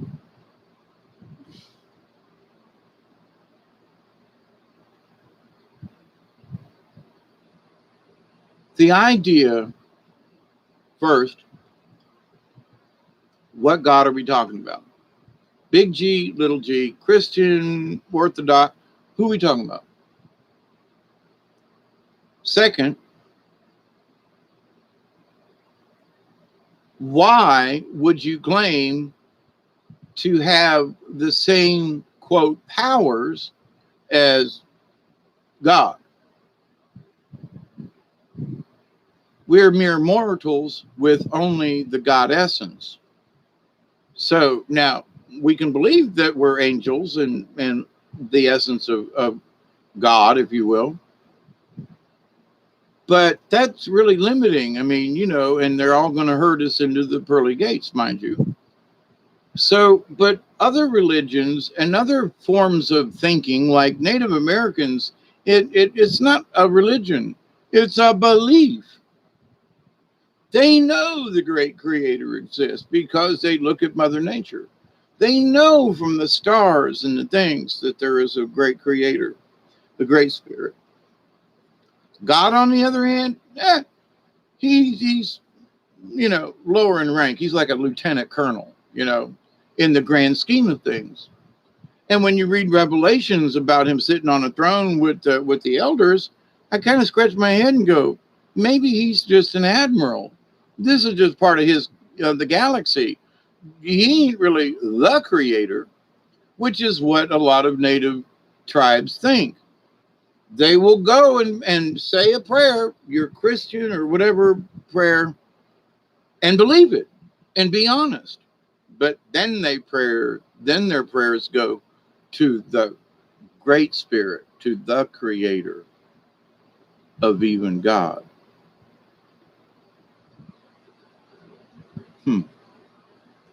So where are we on this sliding scale?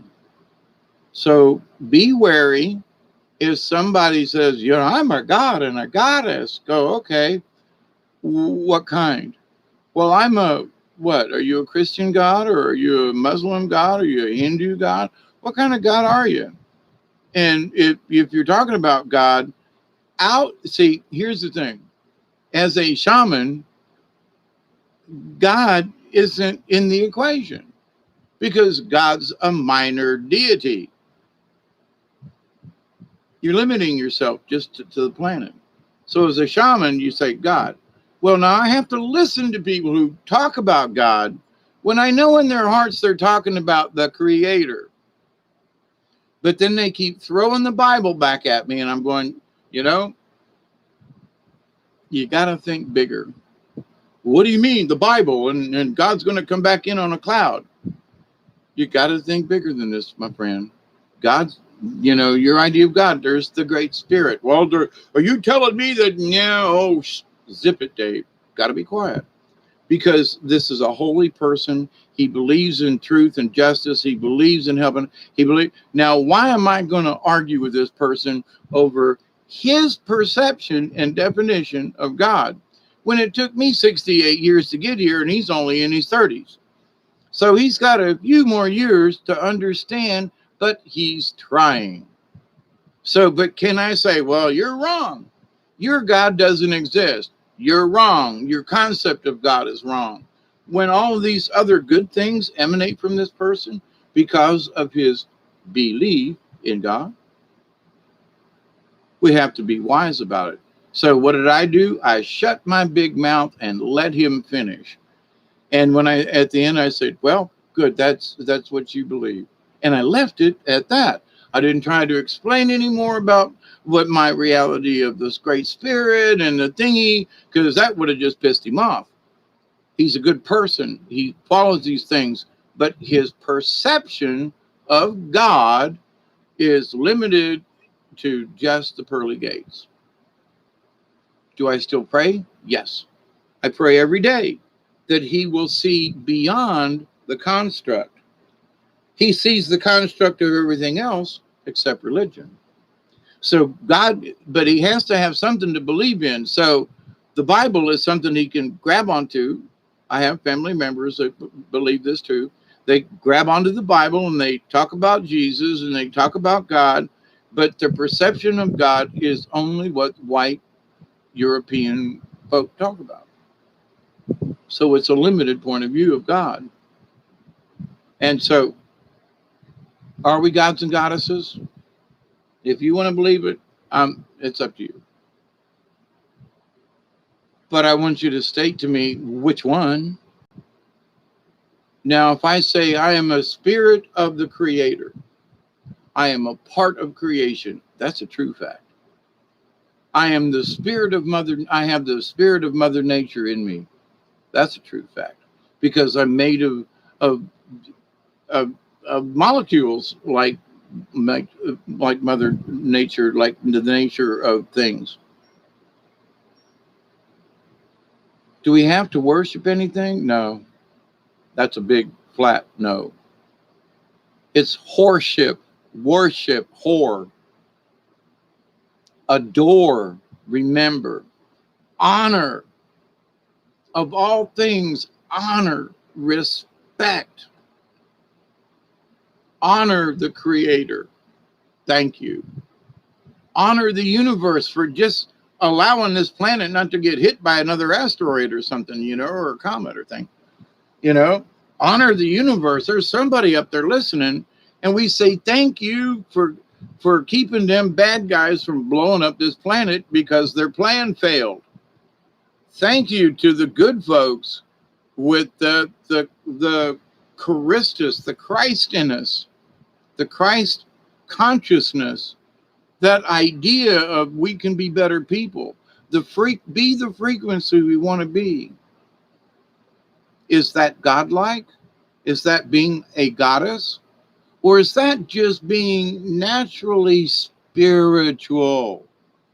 And that's what the shamans in training are all about. Regardless of your God, it's the spirit. Is your God a mean some bitch? He ain't part of mine then. But there are mean some bitches out there in the universe, and we got to tolerate them too. But we have to first honor, respect, and adore those people who come. My grandmother, I still think about my granny, and I still adore her for the things that she did for the kids in the neighborhood and for helping me all those times, and for her coming to see me when I was in jail when nobody else would. Little old granny lady come to jail and get frisked down, and because she loved me and she came to see me. That is spiritual. She was goddess like in that respect because she carried the spirit of motherhood. She carried that spirit of nurture. She was a goddess in that respect. Did Granny want to create a new universe? No, but she had her little garden plot, and that was her creation. Did she manifest things? Yes, she manifested flowers because she put love and nurturing into it. It didn't make her a goddess to be worshipped, but I still adore the woman. So, God Almighty, I was going to try to keep this short. Almost 2 hours, and I haven't shut up yet. Gratitude. When we build a home, say if we're doing the work, we got out and buy the materials to build it. We don't make the materials, but when we don't building the home, and then we have the manifest a home. But we didn't create nothing from nothing. Right. Thank you, Isby.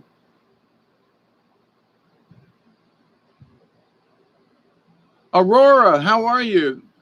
No true God demands worship or has to claim they are God. Exactly. Yeah, thank you, Teresa. Yeah, keep going, brother, says Isby. Well, I pretty much covered it across the board. I would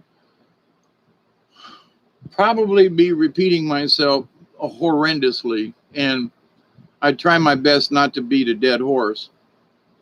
But, you know, to be able to understand, so to back up this bus a little bit, some of the folks that I was listening to years ago about, you know, that we are all gods and goddesses, we're trying to understand that as spiritual beings, if we could learn what we have forgotten, we might actually be able to manifest a flower or to create something out of nothing.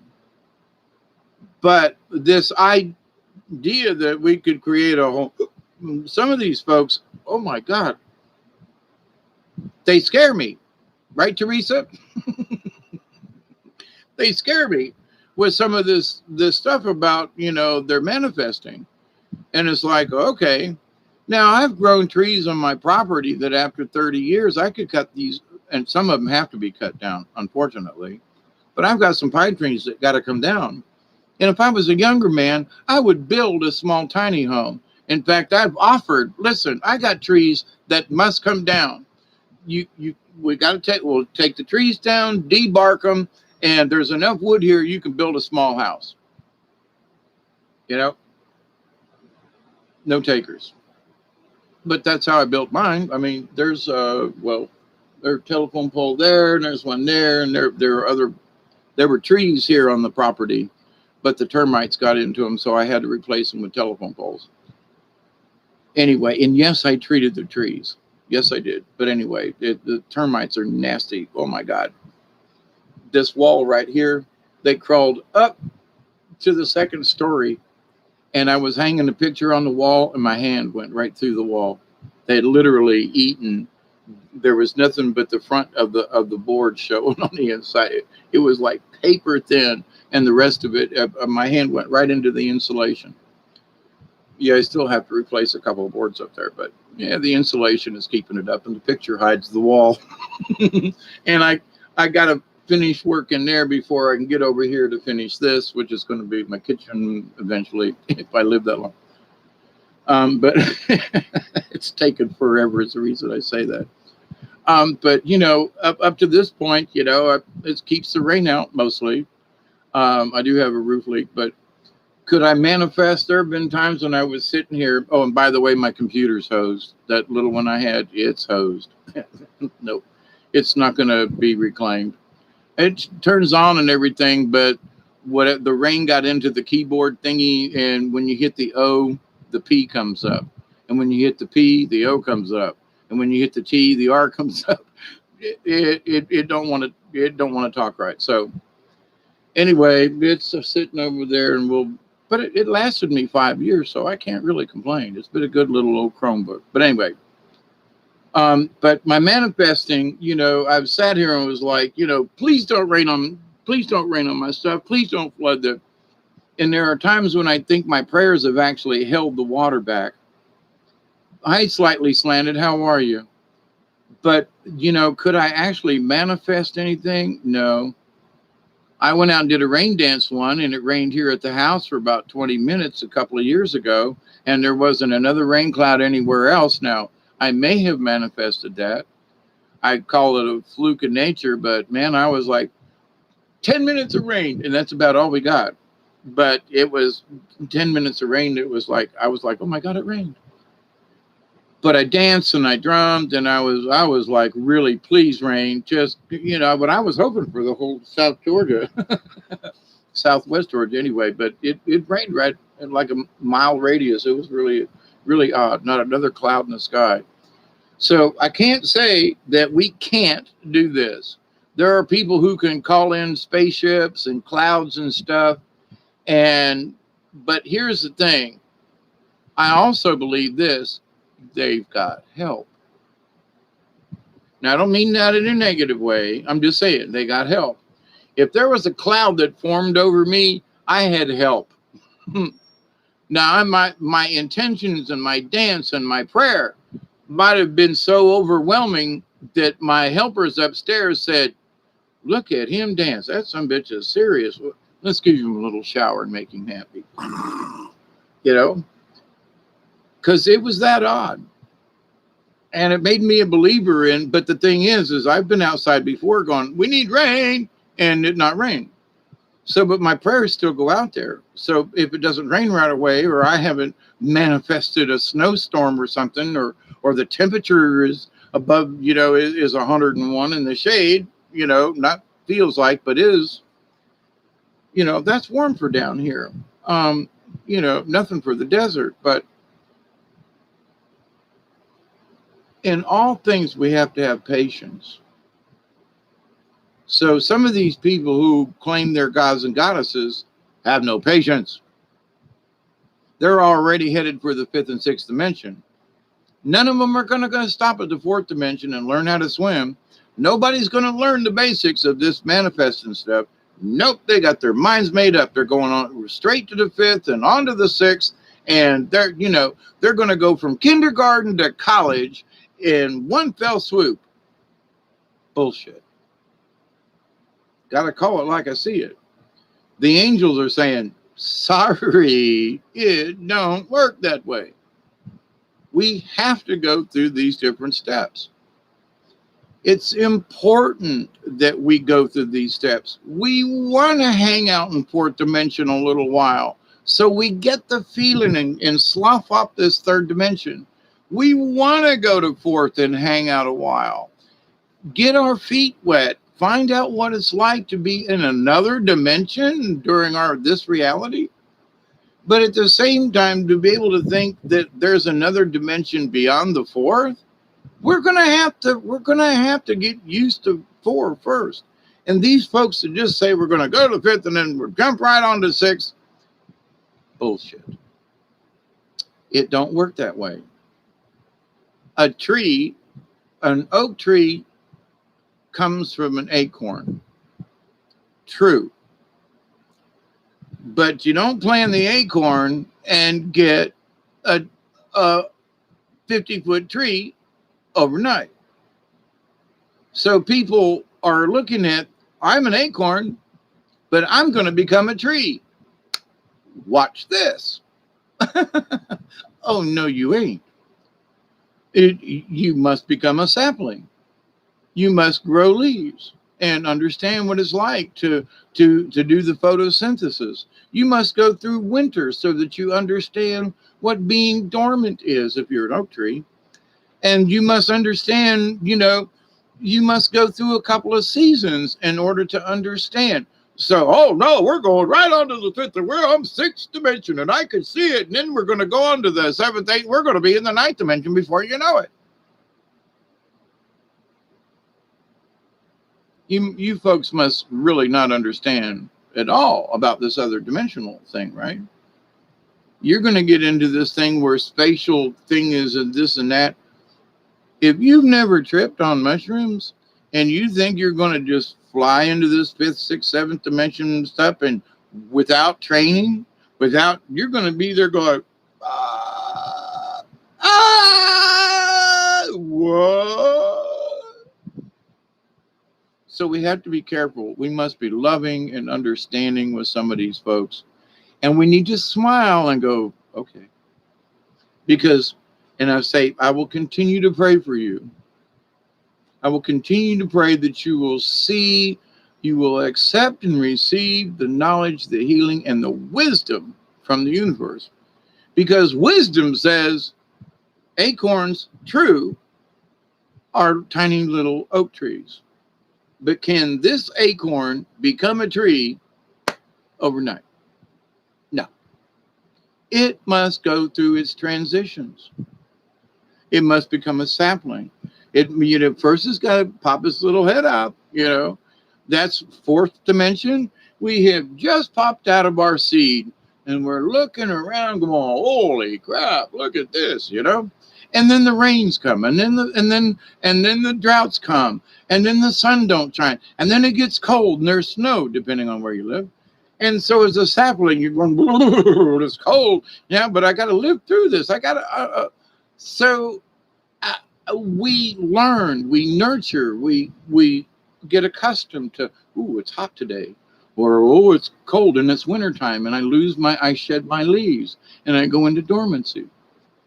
We have to learn, as all things in the universe, it is only natural that we start off as a seed and grow into a mighty oak, or, pick your tree, or vegetable, or, thing. But the idea, though, that we're just going to pop in and we're going to be a mighty oak in no time flat with no training, no transition. We're just going to be there.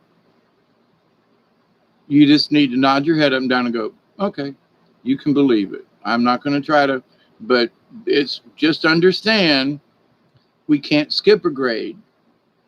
And you can use this very simply. A mighty oak tree starts from an acorn, but first it has to grow. And people will look at you and go, what the hell does that mean? Well, third dimension to fourth, when we get to fourth dimension, we have just come out of our seed. And we're going to have to learn how to grow into these other dimensions. And they go, what do you mean? Well, you can just look at them and say, an acorn cannot become a mighty oak overnight. And just leave it at that. Just let them ponder that one. Because in the grand scheme of stuff, there is the natural orders things. It's got to be followed. And so, people want to argue, say, okay, then here's an acorn, you turn it into a mighty oak tree. I want to see. Now I can turn it into a mighty oak tree by planting it and having the patience to watch it grow, to nurture it, water it, make sure I don't mow over it with the lawnmower or whatever, so it can grow. And if it's spindly, I can stake it up and keep it. So in that, I can create and manifest an oak tree with love and encouragement. And I've got trees around here that weren't here when I bought this property, and now they're 50 pine trees just in this one little area up here. There's probably more, but I'm just saying, we went from nothing to 50 trees, and Mother Nature planted them. I didn't. I planted a few of them, but Mother Nature planted what's up on my hill. I just had to let it go and let Mother Nature take its course. So I have watched these trees grow for the last 35 years when there was absolutely nothing here. But now, did I manifest it? My neighbor over here, they mow all the time, and all they have is grass and some pine trees. I've got all kinds of trees on my little acreage up here. There are shrubs, trees, there are cherry trees, there are muscadine vines, which are really putting out this year. Oh my God, they're some really good grapes. But the grapes, did I manifest them? No, I had to not cut the vine down. I had to cut the tree around it so the vine would have a place to stay, because I didn't put up the thing, but I'll be better next year. But anyway, so I created an area for the muscadines to grow, but I didn't manifest them. I allowed the pine trees to grow without cutting them down. Did I create them? No, but I allowed them to grow. So I have manifested a small forest by my actions or not actions or my creativity. Well, that tree's got to go because it's rotten or it's got a bad spot. There are some of those that really need to go this year. Because if not, they're going to fall across the driveway and I won't be able to get out. But if they're damaged, diseased trees, they're going to hurt somebody or something, or go across the road and I won't be able to get out. But the idea, though, that I planted some of the shrubs on purpose. I planted some dogwood trees.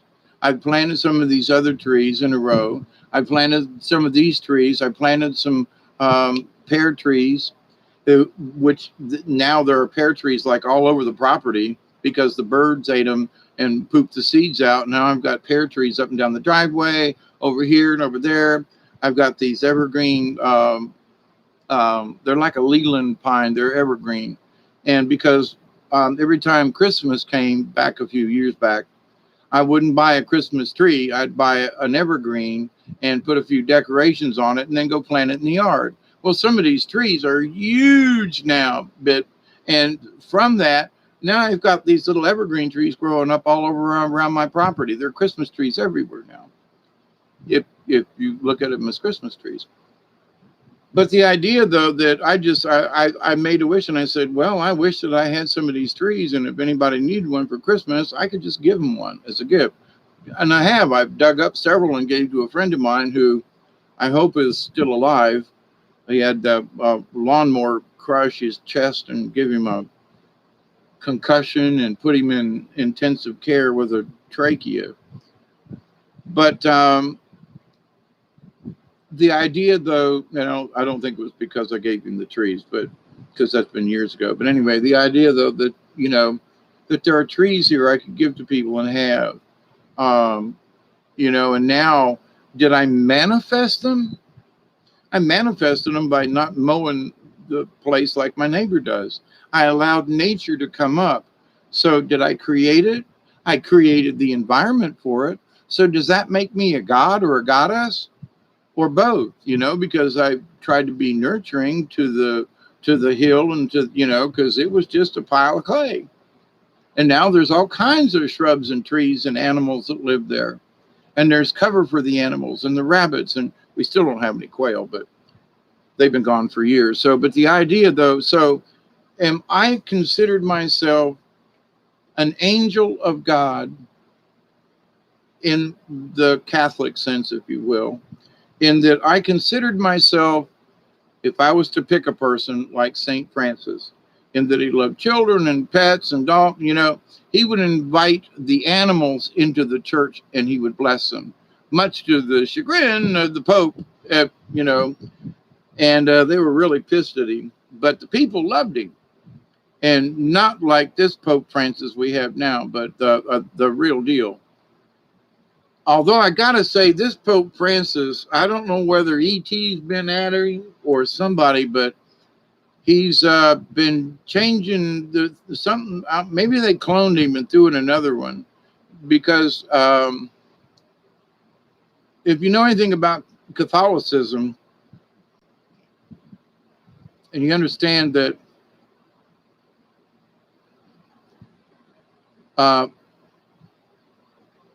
Pope Francis is a Jesuit, the Roman Catholics threw the Jesuits out of the church long time ago because of their meddling. Even Abraham Lincoln wrote in one of his papers that if it hadn't been for the Jesuits' interference, there wouldn't have been a civil war. So they've been mixing stuff up and doing, you know, creating havoc for years. And so now there's a Jesuit in charge of the Roman Catholic Church. From a Roman Catholic point of view, that's a no-no. That's like putting Hitler in charge of the, you know, or you know, a pedophile in charge of the nursery. No. But anyway. So your definition of God, well, he's supposed to be God on earth. He's a representation of God. Him? Seriously? This guy? I can think of some other people that I would rather emulate in a way if I was to say that, you know, I'm going to be like Pope Francis and hug little kids and leer at them. You know, he's creepy, like Creepy Joe. But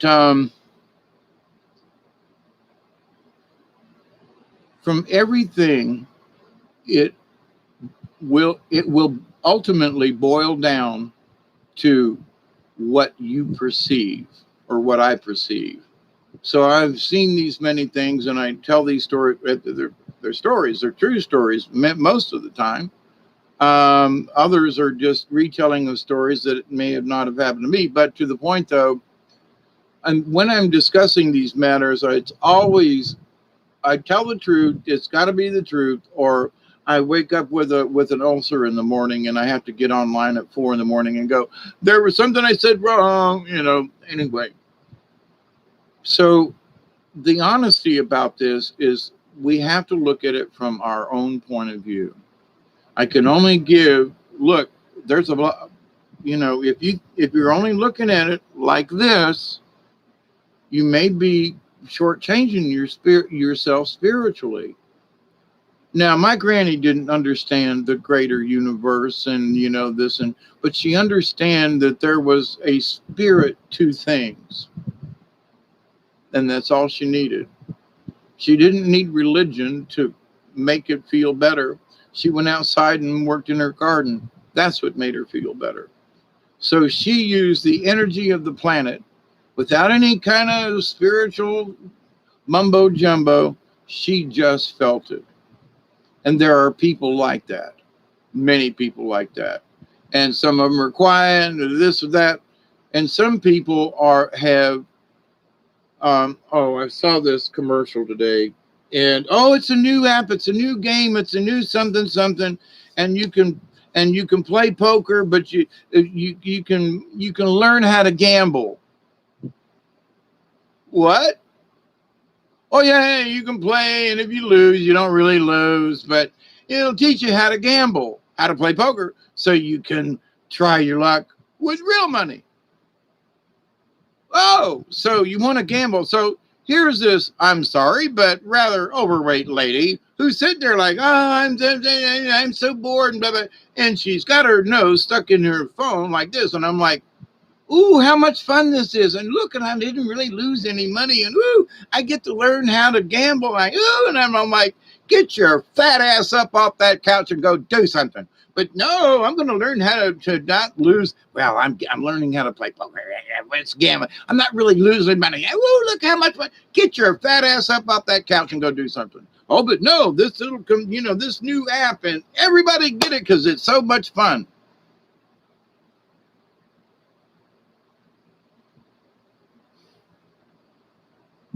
Is she a god or a goddess? What is she trying to manifest? What is her purpose? What is her point of view? What is her perspective on reality? It's, look, I can gamble and lose money without losing money. Oh, look, so I can learn how to gamble and use real money. Get your fat ass up off that couch and go do something. She was overweight. I'm not against overweight people. I used to be an overweight people.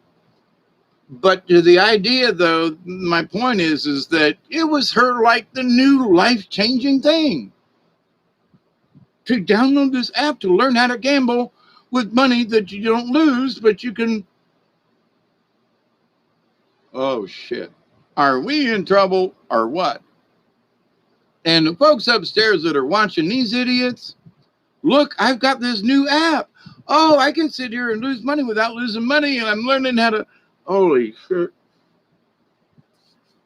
Maybe y'all should just blow up the planet and let's start over. Maybe some of these people have got it. Maybe starting just over is really the only answer. And I don't mean that in a nasty way, but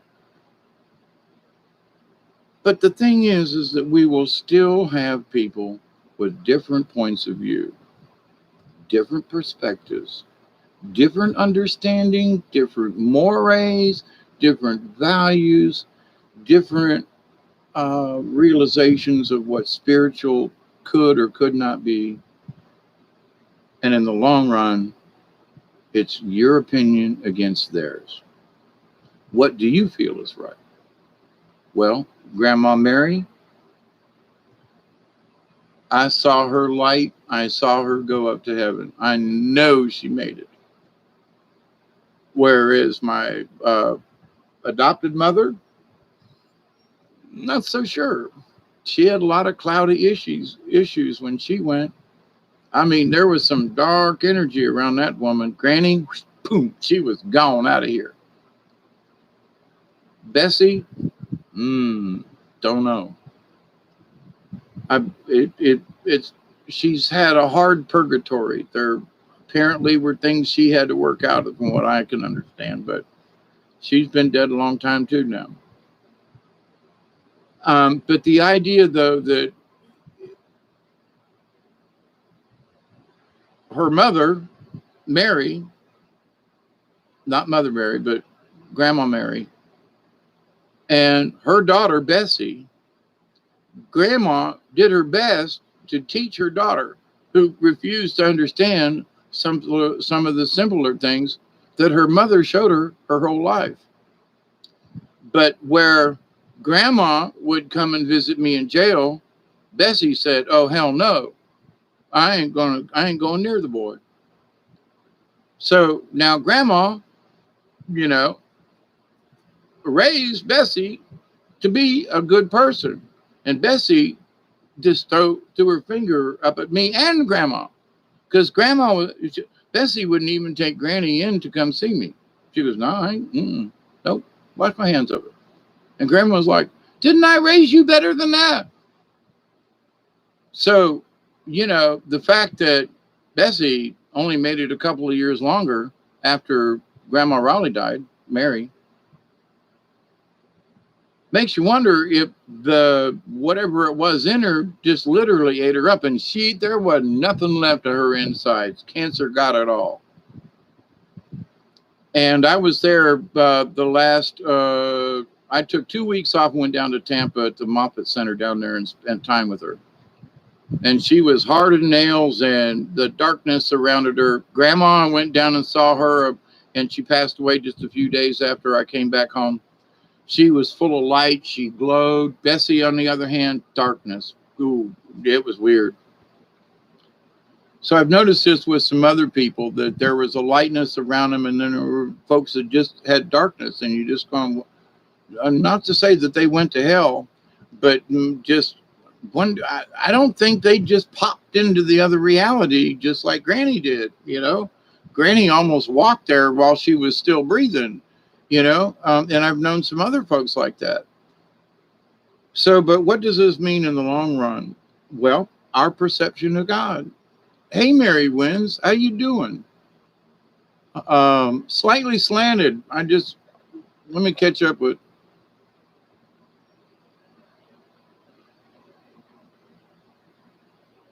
Granny is definitely in you, Hawkeye. Yes, she is, and we're not even related. Bessie sounds like my mother. Did you do a show? Did you do a show, Steve? Oh, somebody else. Anyway, Michelle.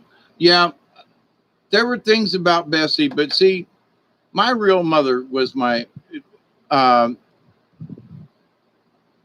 later became my aunt. Okay, so it was Aunt Dolores, you know, or Aunt Bootsy. That was her nickname. But all of my half brothers and sisters all knew that I was their brother, that I was the oldest. But me and my sister, who are from the same mother but different fathers, it was always Aunt Dolores. Aunt Dolores, that's your aunt. That's your aunt. When all of our cousins knew that we were actually brothers and sisters. So till the very end, they had made some kind of god dog blood pact or something, but they stuck to it, wouldn't talk about it. And it was only after both of them were dead that we found out that we've had another brother. So talk about lies and deceit and darkness. Oh my God, my family. So, you know,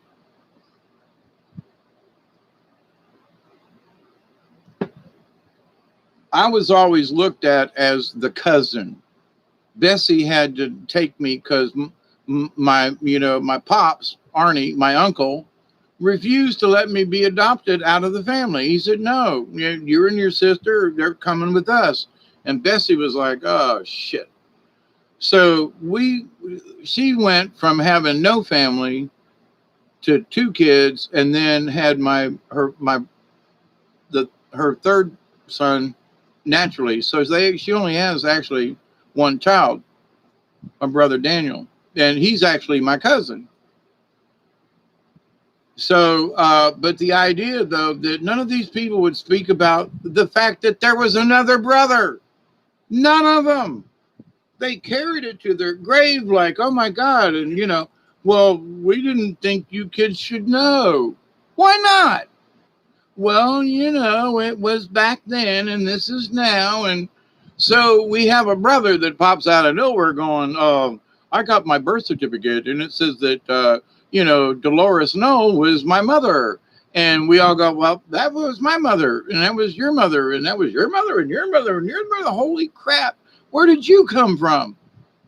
Oh, well, Mom had another kid. We just slipped that one by and kept it out of the family altogether. So now after all these years, instead of me and my sister, then there was a third before my Dolores got married and had all the children in wedlock. So holy crap, there's a bunch of us, and most of them are living up in Ohio. Me and my sister still live down here in the South, but anyway, no, and I wouldn't move back up there to the snow for love nor money. I'd go visit, but anyway. But the idea, though, that in so many ways they thought they were gods, that they could lie to us and cheat us and steal. And they stole our childhoods. They stole what we could have grown up with. Like, yeah, look, your mother was 16 when she had David. She was 17 or 18 when she had Lynn, and 19 when she had, the other brother. So now what? It's over. It's been 50 odd, 60 years, back before they died. But what do I care? But you should have told us about the other brother. He was an only child and now didn't realize that he doesn't have any family. But guess what? He actually does. But he was adopted out and nobody knew. And now, don't you think that's a sin to let one of our brothers, even though he's a half brother, grow up to think that he had no other siblings, nobody else on the planet to care for him, nobody, he was all by himself? Now, I think that's cruel. So they were acting like gods and goddesses and making up their own flippin' rules, which personally and to my siblings, we think was wrong. But from their point of view, from their perspective, their decisions was right on the money because they were playing God and Goddess with us children. All of us. How many feelings, how many times in my lifetime did I beg for the truth and all I got was more lies? So do I trust people? Have I had, strange relationships and blah, blah, blah? Yeah. Part of it is because I've been lied to ever since I was 3 years old. Well, that's your mother. No, it ain't. It's your aunt. Well, wait a minute. That's my mother. Because I can feel. I mean, when I was little, I got pictures up there of when I was little, 3 years old, and before I was adopted. And it's like, as a child, I remember. There's something in you that says, that's Ma. But I could never get close enough. And I always, so you grow up with this, something's wrong, and they know it and don't tell you. Now, but they were manifesting a better tomorrow for me and my siblings. They were manifesting and creating what they thought was the best thing for us. They were acting godlike and goddess-like because the mother, blah, blah, blah. But at the same time, they had the devil in them because they were lying to us the whole time. It was all built upon lies, upon lies, upon more lies. But that was their perspective. They manifested it. So were they very godlike? In my opinion, not much. Teresa says, I so relate to this. Truth of me, it was key to get us to this point today. We all got the devil in us all the time, says Slightly. A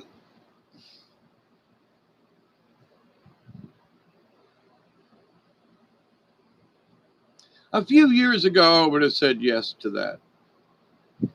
And there's probably still a little bit of devilment in me. But wisdom says, don't do that shit. Where the devil in me might go, oh, let's go have a little fun or do. But, the idea of me being a little devilish is like playing a little prank on somebody or showing up dressed in a clown costume. I don't know. But my being devilish, it would not be what some of these other folk might think of being devilish. I mean, actually doing hurtful things. But anyway, again, matter of perception. But prankish and not like some of these folks. Some of these pranks are like, wow, they hurt people, but play a little trick, do a little thing. Teresa, we are all of some dark energy, but not evil. Devil equals lived. Yep, backwards, right. But see, again, that's my point, slightly slanted. It's our perception of what do we mean by devil. So being a little devilish to me means going down to the river in the middle of the night with the dog and being a little devilish, blah, blah, blah, doing something out of the norm. And I'm not really being devilish, am I? I'm just, doing a little something out of the norm, or go visit a friend and go poke some fun at them, or, like my one friend, I need to go buy a pizza and just show up at her house and go, I'm here, just to be, but I would consider that being a little devilish, but that's not the same from somebody else's point of view. You know what I mean? So it's always everything we consider.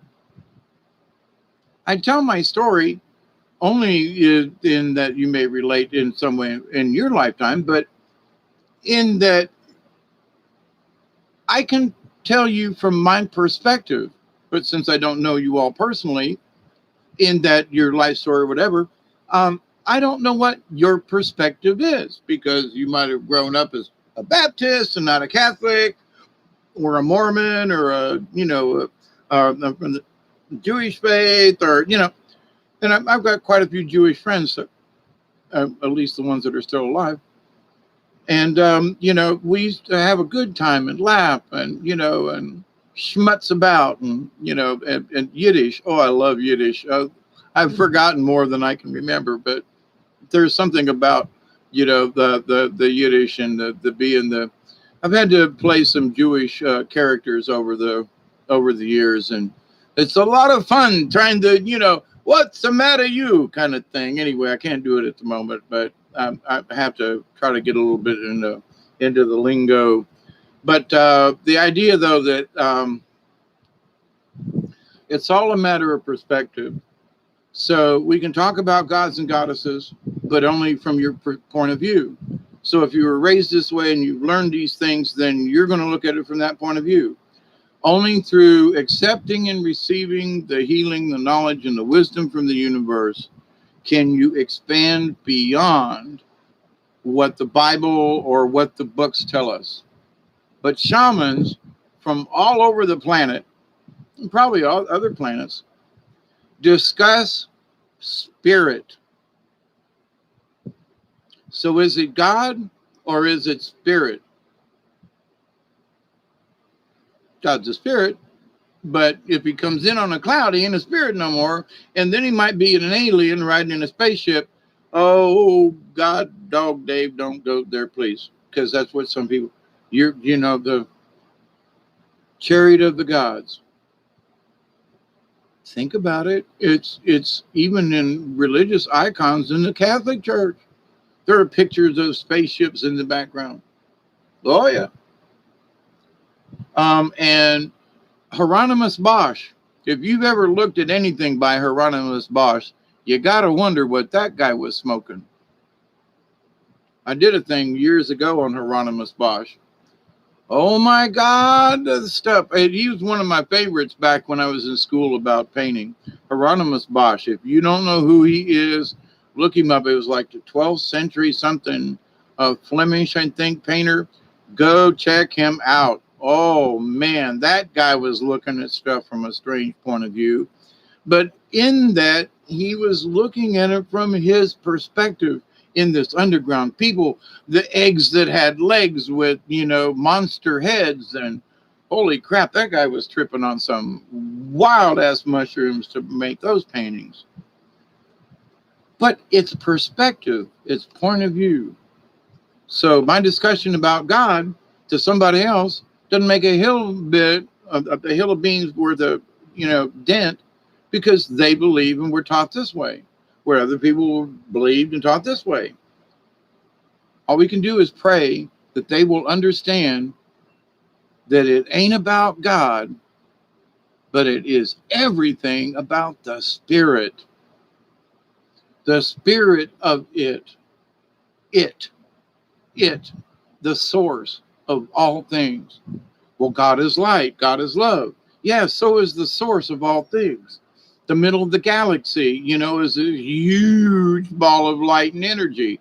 We're a part of that source. We're a part of, oh my God.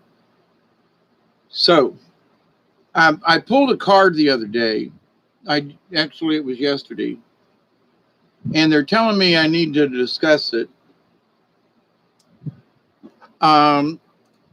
Versus pull the cards today because, anyway, one of them was horse. And I found it very interesting in that like horse. Now, and even, I'm looking from a book, even in this, horse is a domesticated animal and wasn't, they were brought over from Spain and stuff. So horses were not a part of Native American culture here in the United States until they were brought over, which I was like, well, now that's just danged interesting. I hadn't thought about that. I did, but I didn't, Let's see. I was trying to find horse. I know it's back here in the back. But it was appropriate, is where I was headed with this. Horse, number 35. So I picked these yesterday. I was going to do a thing, but the internet and stuff was going anyway. Mighty horse, power to run across the open plains, or to bring the vision of the shields dancing in purple dream rain. Now it's number 35, horse, and its thing for this is power. Stealing horses is stealing power was a statement made frequently in historical Native America and a reference to the esteemed role which horse played in the native cultures. Horse's physical power and unearthly power. In shamanic practices throughout the world, horse enables shamans to fly through the air and reach heaven. Horses enabled shamans to fly through the air and reach heaven. Humanity made a great leap forward when horse was domesticated, a discovery akin to that of fire. Before horse, humans were earthbound, heavy laden, and slow creatures indeed. Once humans climbed on horses' back, they were as free and fleet as the wind. They could carry burdens for great distances with ease. Through their special relationship with horse, humans altered their self-concept beyond measure. Horse was the first animal Horse was the first animal medicine of civilization. Horse was the first animal medicine of civilization. In other words, horse was over in the West and, in the Caucasus and China, but it wasn't here in the Americas. So when it got brought over here, these folks went, holy mackerel. So humanity owes an incalculable debt to horse and to the new medicine that it brought. It would be a long walk to see one's brother or sister if horse had not welcomed the two-legged rider on its back. Today we measure the capacity of the engines with the term horsepower, a reminder of the days when horse was an honored, and highly prized partner with humanity. Dreamwalker, a medicine man, was walking across the plains to visit the Arapaho Nation. He carried with him his pipe. The feather tied into his long black hair pointed to the ground, marking him as a man of peace. Over the rise of a hill, Dreamwalker saw a herd of wild mustangs riding toward him. Black Stallion approached him and asked if he was seeking an answer on his journey. Black Stallion said, "I am from the void where answer lives. Ride on my back and know the power of entering the darkness and finding the light." Dreamwalker thanked Black Stallion and agreed to visit him when his medicine was needed in the dream time. Yellow Stallion approached Dreamwalker next and offered to take him to the east, where illumination lives. Dreamwalker could share the answers he found there to teach and illuminate others. Once again, Dreamwalker thanked Yellow Stallion and said he would use these gifts of power on his journey. Red Stallion approached, rearing playfully. He told Dreamwalker of the joys of balancing work and heavy medicine with the joyful experiences of play. He reminded Dreamwalker that he could better hold the attention of those he taught when humor was integrated in with the lesson. Dreamwalker thanked him, promised to remember the gift of joy. Dreamwalker was nearing his destination. The Arapaho Nation was close at hand. White Stallion came to the front of the herd. Dreamwalker mounted White Stallion's back. White Stallion was the message carrier. White Stallion was the message carrier for all the other horses and represented wisdom in power. Wow, I didn't know that about the horses. Whoa, shit. That makes another vision of mine. Holy crap. Whoa, White Stallion was the message carrier for all the other horses and represented wisdom in power. This magnificent horse was the embodiment of the balanced medicine shield. No abuse of power will ever lead to wisdom, said White Stallion. You, Dreamwalker, have made this journey to heal a brother in need, to share the sacred pipe, and to heal the Mother Earth. You have the knowledge through humility that you are an instrument of the Great Spirit. As I carry you upon my back, you carry the needs of the people on yours.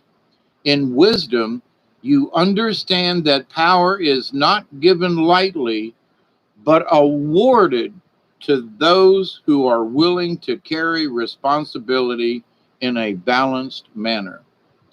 Dreamwalker, the shaman, had been healed by the visit of the wild horses and knew that his purpose in coming to the Arapaho was to share these gifts with them. In understanding the power of horse, you may see how to strive for a balanced medicine shield. True power is wisdom. Wisdom found in remembering your total journey. Wisdom comes from remembering pathways you have walked in another person's moccasins. Compassion, caring, teaching, loving, and sharing your gifts, talents, and abilities are the gateways to that power. So I pulled this card yesterday. Yeah, Truth in Me. Holy crap, is this a great card? A powerful one. Yeah, and it also told me some things of a dream that I had in 2013, and I don't want to talk about it now. I'm gonna have to consider this. This will be a separate, because I'll have to talk about the whole dream, and this is not the time and place to go into that now at 2 hours and 37 minutes into this. Okay, but so the yellow stallion offered illumination. The black stallion, I am the void where the answer lives. Ride on my back and know the power of entering the darkness and finding the light. You know, there are many of us who talk about, you got to do that internal work before you can, go to the outside. Now, you want to know the other one that I pulled? Dragonfly. Yeah, and I pulled him yesterday and was talking about, let's see, I got to find Dragonfly. I can't remember the number. 27. Page 145. 27. There it is. So I pulled these yesterday and read them, and I was like, holy crap. These are going to have to be, And I was kind of looking at the power and the riding and the free and the shaman. I didn't read the whole thing yesterday, and I was like, Dragonfly, Number 27 in the book, it's illusion. Dragonfly breaks illusions, brings visions of power. No need to prove it. Now is the hour. Know it, believe it. Great Spirit intercedes, feeding you, blessing you, filling all your needs. Now, I just got done reading the horse. What was its thing? Power. So Dragonfly says, breaks illusions, brings visions of power. No need to prove it. Now is the hour. So they're both about power. Now, what was my discussion for tonight? We are gods and goddesses. What is God? What do we mean? Well, with that, doesn't that mean some kind of power? So to have the horse's wisdom now and the dragonfly with illusion, all having to do with power, is that godlike? Perception. I didn't know yesterday I was going to have this conversation, but they did want me to pick those two cards. Now, let me do Jiminy Cricket and Pinocchio. Yeah, here we go. So bear with me. So illusion. Dragonfly medicine is of the dream time and the illusionary facade we accept as physical reality. Dragonfly medicine is of the dream time and the illusionary facade we accept as physical reality. In other words, one could say the Matrix. So there's the real world, there's the dream time, and the illusion. So we're being fed an illusion. Anyway, the iridescence of dragonflies' wings reminds us of colors not found in our everyday experience. That's true. Dragonflies' shifting of color, energy, form, and movement explodes into the mind of the observer, bringing vague memories of a time or place where magic reigned. Some legends say the dragon was a dragon, and that dragon had scales like butterflies' wings. Dragon was full of wisdom. Here comes that wisdom again. And flew through the night, bringing light with its fiery breath. The breath of dragon brought forth the art of magic and the illusion of changing form. Then dragon got caught in its own facade. Coyote tricked dragon into changing form, and the shape of its new body became like dragonflies. In accepting the challenge to prove its power and magical prowess, dragon lost its power. Dragonfly is the essence of the winds of change, the messages of wisdom and enlightenment, and the communications from the elemental world. This elemental world is made up of the tiny spirits of plants and of the elements of air, earth, fire, and water. In essence, this world is full of natural spirits, nature spirits. Coffee break. Thank you, Bob.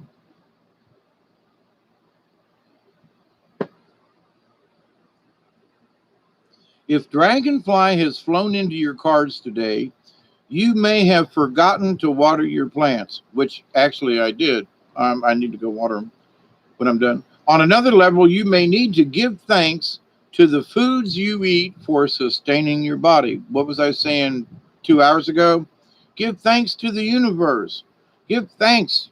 Just say thanks. It doesn't have to be to a deity. You don't have to worship anything. Just say thank you. On the psychological level, it may be time to break down the illusions you have held that restrict your actions or ideas. For example, what was I just talking about this subject about God, gods, goddesses?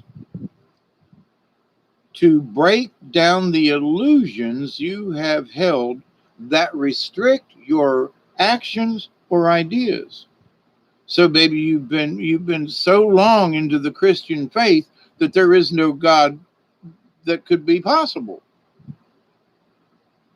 In fact, the Ten Commandments say that there is no other God before me, and it's like, but who are you? Anyway, Dragonfly medicine always beckons you to seek out the parts of your habits which you need to change.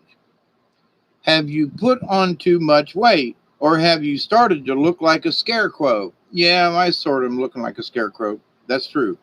Have you tended to the changes you have wanted to make in your life? So it's like if you're trying to create or manifest a better life, Have you tended that? Have you nurtured it? Have you given care? If you feel the need for change, call on Dragonfly to guide you through the mists of illusion to the pathway of transformation. What have I been talking about? The transition and the transformation, not the ascendance and the, you know me in that discussion. See how you can apply the art of illusion to your present question or situation.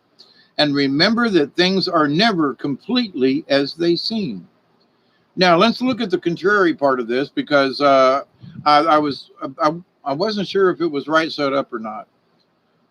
So, are you trying to prove to yourself or someone else that you have power? Aha. So, in this God Goddess thing, are you trying to prove that you have power? What kind of power?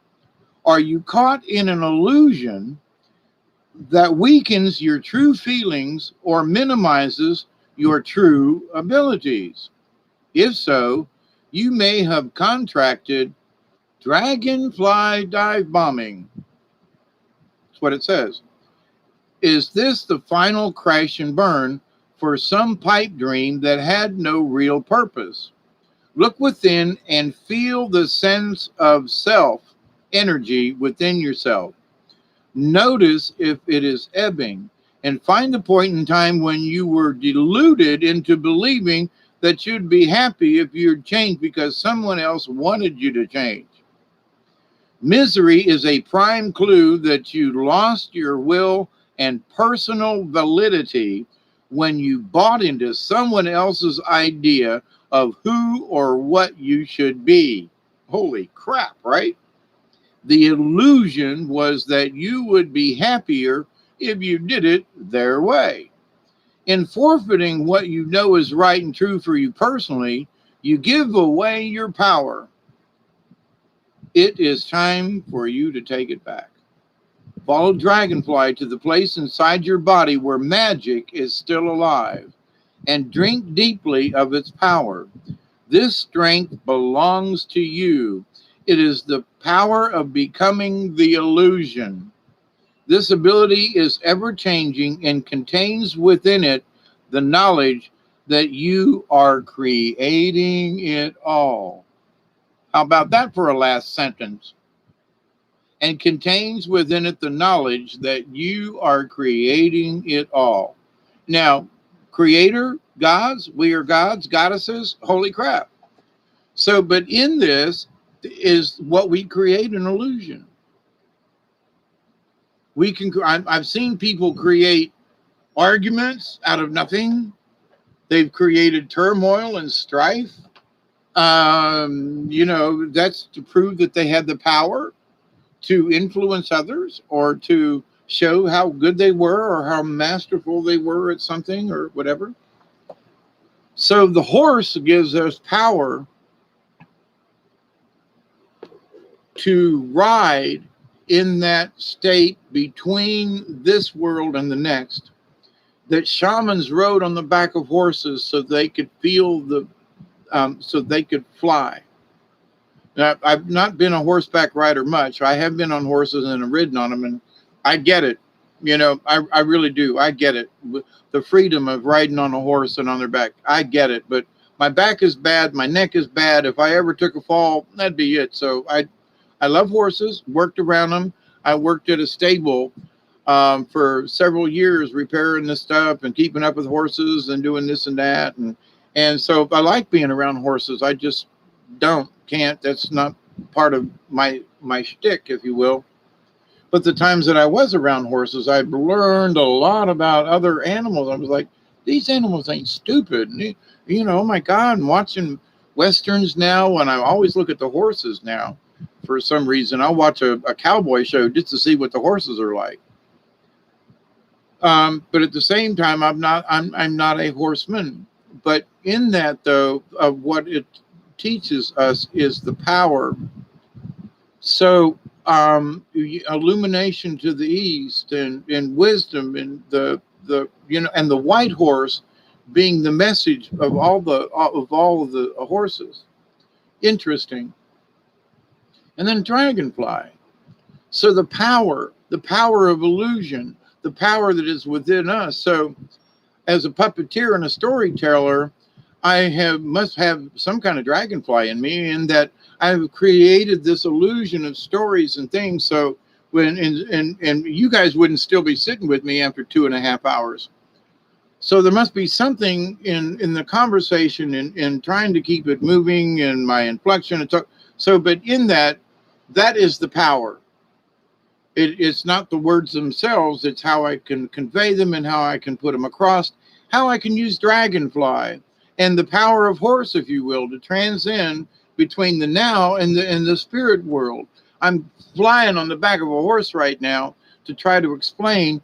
And as Dreamwalker went to the Arapaho, his mission to go to the Arapaho was to teach the lessons of the horse and of these things. So I feel in that, as far as my job as a shaman and training and doing these videos, I'm much the same way. I'm traveling on this journey, and my journey is to teach about the animal spirits and the nature of things. Are we all creators? Well, yeah, in a way. But are we all gods and goddesses? We all have the God spark, yes, or the spirit. We are all of this universe. Those are the natural things, and shamans just automatically get it. But if you want to put names on things like the god of this, the god of that, and this god and that god, he's going to go, yeah, okay, that's a minor deity. The great spirit is the great spirit above all other spirits, gods, angels, whatever, the great spirit. So, but he can believe in your God, but he also will never forget great spirit. Great spirit is that thing which encompasses it all, regardless of who you are, where you are, what. And we are all a part of that essence. When we die, when we pass on, when we make the transition, we still will have that God spark in us. We will retain it. I don't know if there's anything that can just totally disintegrate us. I have heard that there are things that, depending on who does it, that your atoms and that your spirit, that you will just literally cease to exist at all, ever, spirit or otherwise. Now that's just creepy, to just be literally annihilated, not just, but in all realms and all dimensions, you're gone. Whoa, no God spark left. I find that a little hard to believe, in the respect that I can see that things will transition, but to just literally disappear. I mean, a dark room can be lit by a candle, so it's not dark anymore. So there are people who have walked that line. I could have been a lot meaner and nastier SOB. But I decided I chose, even though I went to jail for drugs, I chose to be different. I didn't choose guns and knives and killing and all. I said, nah, don't want that. So, but was I wrong with the drugs and the this and the underhanded and yeah, okay. So was I an evil person? Well, I was walking that line, right? And some people probably did get hurt from my actions, unbeknownst to me somewhere down the line. But did I intend it? Did I want it? No, I was just a drug crazed hippie freak that is like, well, there, I got some drugs. Oh, we'll sell some too, and make some money off of it. So that was just idiocy, and the drugs talking to me. But when we make the choices, though, when we stand and use horse and the power of it, and say, wait a minute, I choose to do differently. I'm going to call upon the horse who literally can fly. And when you see him and, oh my God, and to ride on the back, well, oh my God, it's sort of like being on a motorcycle, but motorcycles aren't natural, but horses are. So, but the idea that you're flying across in that sense of flying, dragonfly, the power of the dragonfly is the illusion. So we create the illusion, we're manifesting. what we want others to believe or to see or to whatever. Hey, look at me, I can fly, I'm on the back of a horse. Hey, look at me, I'm a good Christian because I go to church on Sundays. Hey, look at me, I'm a blah, blah, blah, blah, blah. Is it all illusion?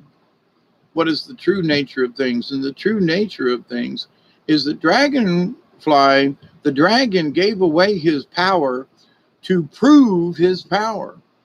So if you're trying to prove that you're a god or a goddess, you'll lose the power, is what this tells me. Well, I'm a god, I'm a goddess, I can manifest, I can do this. So in trying to prove your point, you lose the power of who you really are. That to me is the message. And oh my God, I pulled these 2 cards yesterday. No, I'm not going to pull any more cards tonight. Somebody out there is going, please pull one, please pull one, please pull one, please pull one. Okay. Butterfly, number 9. This is the last one. I'm getting a butt cramp. I really want to smoke that cigarette. Number 9. Number 9. Number 9. Number 9. Anybody remember that? Woodstock. Butterfly.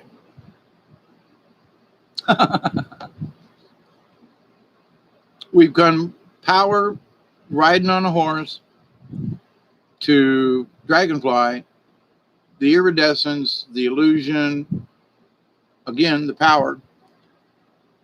And guess what? Butterfly is transformation. Now, okay, this is the last one for tonight, or this morning. Butterfly that flutters in the morning light. You've known many forms before you e'er took flight. The power that butterfly brings to us is akin to the air. Dragonfly, horse, flying, air. Okay, it is the mind and the ability to know the mind or to change it. It is the art of transformation. To use butterfly medicine, you must astutely observe your position in the cycle of self-transformation. Point of view. Like butterfly, you are always at a certain station in your life activities. You may be at the egg stage, which is the beginning of all things. This is a stage at which an idea is born, but has not yet become a reality. The larva stage is the point at which you decide to create the idea in the physical world. The cocoon stage involves going within, doing or developing your project, idea, or aspect of personality. The final stage of transformation is the leaving of the chrysalis and birth. This last step involves sharing the colors and the joy of your creation with the world. If you look closely at what butterfly is trying to teach, you will realize that it is the never-ending cycle of self-transformation. The way to discern where you are in this cycle is to ask yourself, is this the egg stage? Is it just a thought or an idea? Is this the larva stage? Do I need to make a decision? Is this the cocoon stage? Am I developing and doing something to make my idea a reality? Is this the birth stage? Am I sharing my completed idea? By asking yourself these questions, you will discover how butterfly is relating to you at this moment. When you understand where you are, the symbol can teach you what to do next to continue in the cycle of self-transformation. If you have found the position through which you are cycling, you will see the creativity of butterfly. Using the air or mental powers of this medicine, using the air or mental powers of this medicine is done with ease. As an example, you have been feeling exhausted and have asked how to heal your fatigue. Take notice of the colors you have been drawn to recently? Does your body feel better and green? Could this mean you need to eat more green vegetables? This type of thinking is an inspiration from butterfly medicine. Butterfly can give clarity to your mental process, help you organize the process you are undertaking, and assist you in finding the next step for your personal life or career. The main message to be obtained from drawing this symbol is that you are ready to undergo some type of transformation. To discern what your next move is, use the butterfly spread.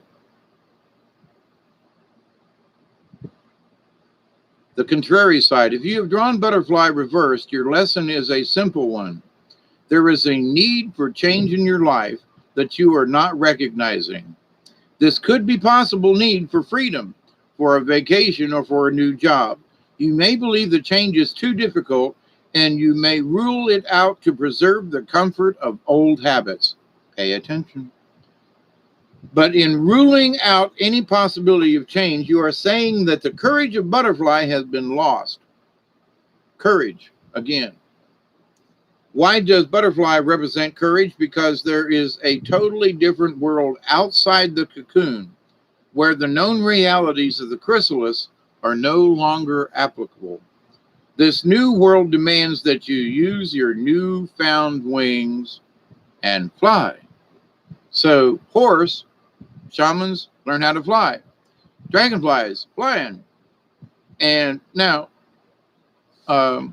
butterfly, of course, butterfly means fly. But there are three flyings in there. There's also the power signature of each one.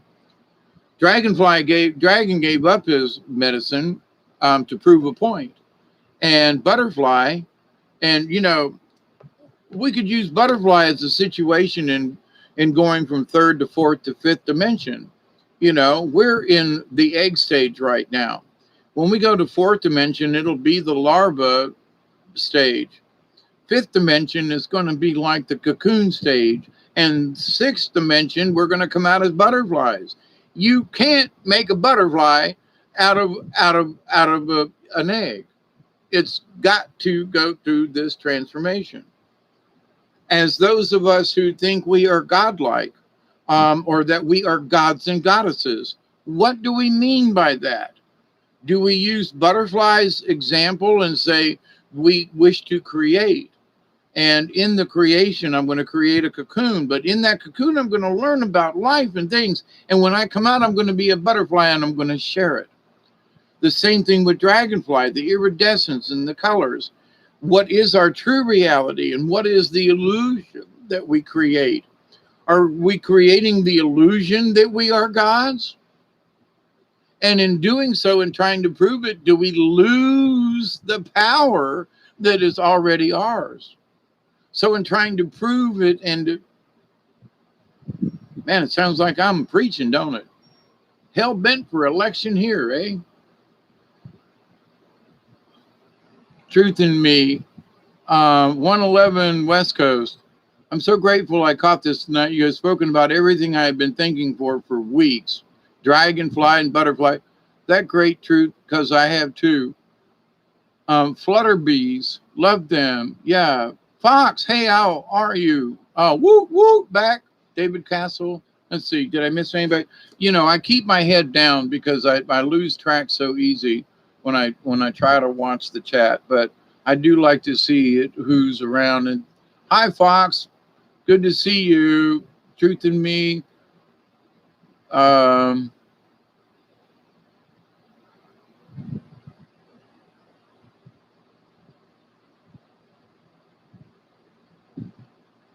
Whatever y'all were talking about, I'm just gonna.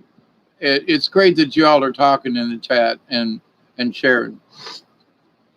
So I chose two of those cards yesterday, and kind of, sort of, slightly meditated on them, and then today, in doing some stuff and whatever, I realized in my meditation that I was going to have this conversation, and I knew it a couple of days ago. I'd had a discussion with some other folks, and that this subject needed to be discussed. And far be it for me to try to convince you of what and how you should believe. But just understand this: in the shaman training book, it's about more than a religion. It's more than a simple God. It's the creator and the essence and the things. When you listen about God in the Old Testament and all, he's this mean, spiteful SOB. He's always trying to get people to do what he wants, and he throws famines and locusts, and he's all about destruction because they don't do what he says. And if you understand the true nature of nature, when you're in harmony with nature, there isn't this thing about power. The power is understanding that you share these things with nature. When you understand that the energy of the tree is part the energy of you, and when you commingle the energies, you're sharing you're sharing the creator's, the energy of the universe. So, but when you don't read in the Catholic Bible or the Christian Bible anything about Mother Nature, anything about this. Oh no, we have dominion over it. No, we don't. No, we don't. No, we don't. We should never think that. The idea that we have dominion over this planet and we can do whatever the F we want to. There's some, the of the Seven Club or something like that, and one of those preachers, we can do whatever we want to. God put us dominion over the animals and over the plants and everything. And Native peoples think of it as we are here as tenders. We tend to the planet. We don't have dominion over it. We're caretakers. We're landscapers.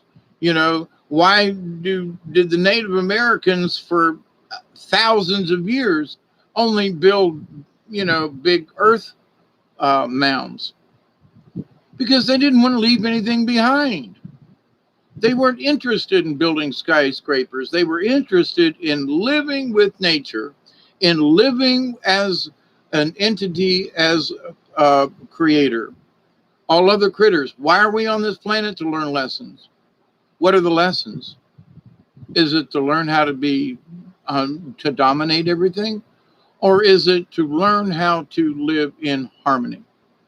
Many of us believe it's the harmony side, but then there are so many people who talk about being in harmony who will argue with their neighbor over what harmony means.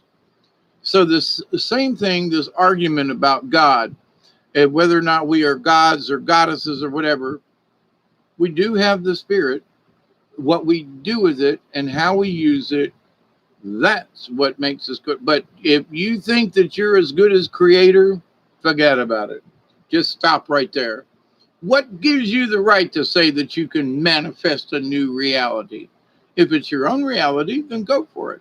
But if you're going to involve somebody else, like children, like Bessie and Aunt Dolores did for me and all of us kids, they created an illusion of fantasy, but it was to protect themselves, not us.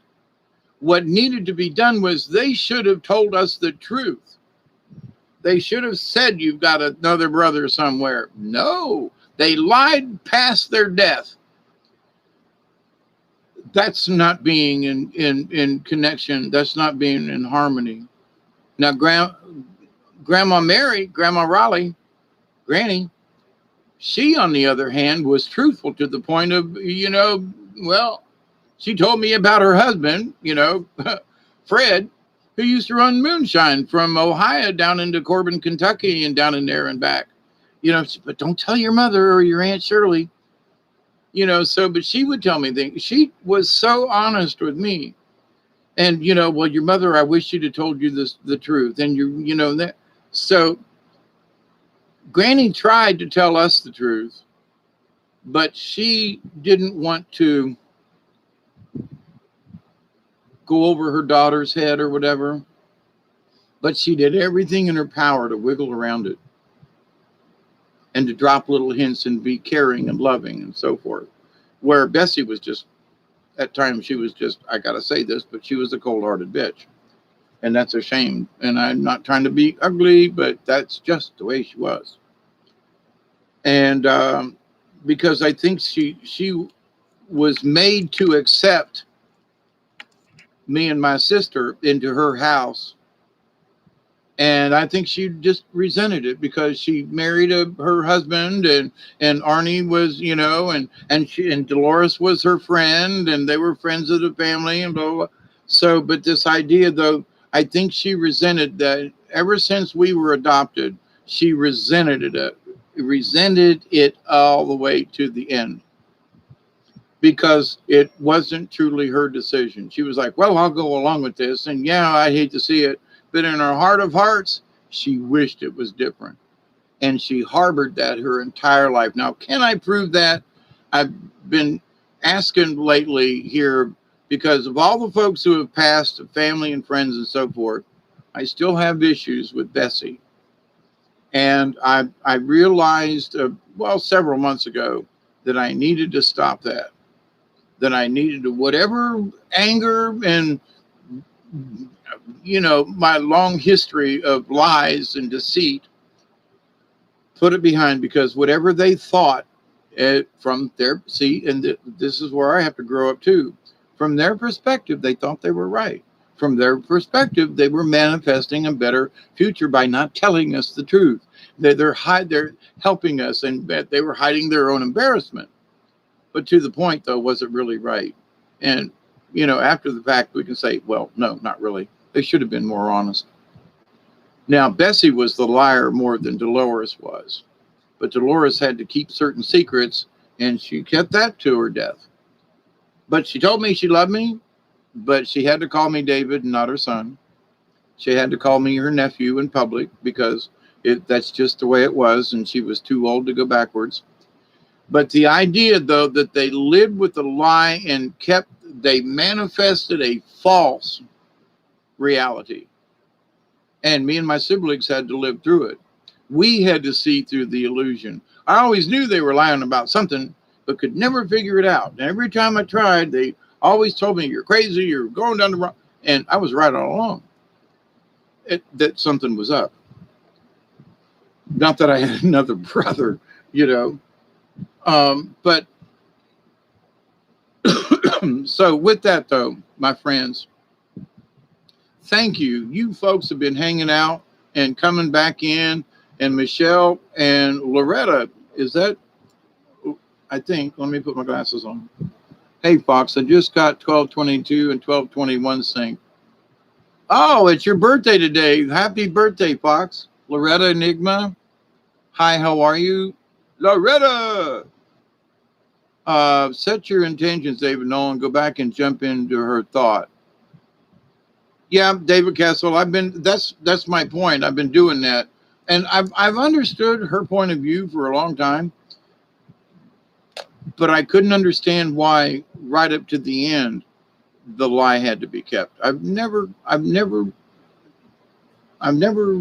still not comfortable with that one. My mother, Dolores, on that part though, she at the end was like, she never did tell us though we had another brother though. She held that one right to her death. And it was a month after she died that the other son turned up, by the way. That was a strange coinky dink. But the idea, though, that, what we think is best and what actually is best could be discussed. I know I made a decision years ago that my son, his wife didn't like my old hippie kind of ways, and she was growed up in with someone who made $120,000 a year, had a big farm and equipment, a big huge farmhouse and barns and stuff, and people to work and clean and do all this stuff. I've been literally pulling stuff out of the garbage to keep my house and things alive here. So I made a decision years ago that I would not interfere with their life. And so that means I haven't seen my son, my grandson, or her for about 10 years now. And, you know, they don't live far from me. It's not like they live on the other side of the world. But do you think I can't even wish my son or my grandson a happy birthday because they blocked me on Facebook and so forth. And, you know, so I'm dead to them, even though I'm still alive. But to them, I am physically dead, gone, out of here. If I died tomorrow, I don't think they'd come to the funeral because they've already put me in the grave and wherever that grave may be. And even though I'm still here, they refuse to acknowledge that I'm still alive. Now, my daughter, she's just got other things and she's down in Florida. She's dealing with stuff.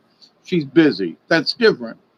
But to have a family member, my son, and grandson, you know, God bless him, Xander, he's out there somewhere. And if he finds out when he gets older that they've been lying to him all this time, that grandpa has lived right down the road all this time, I just shuddered to think that he's going to be shaken.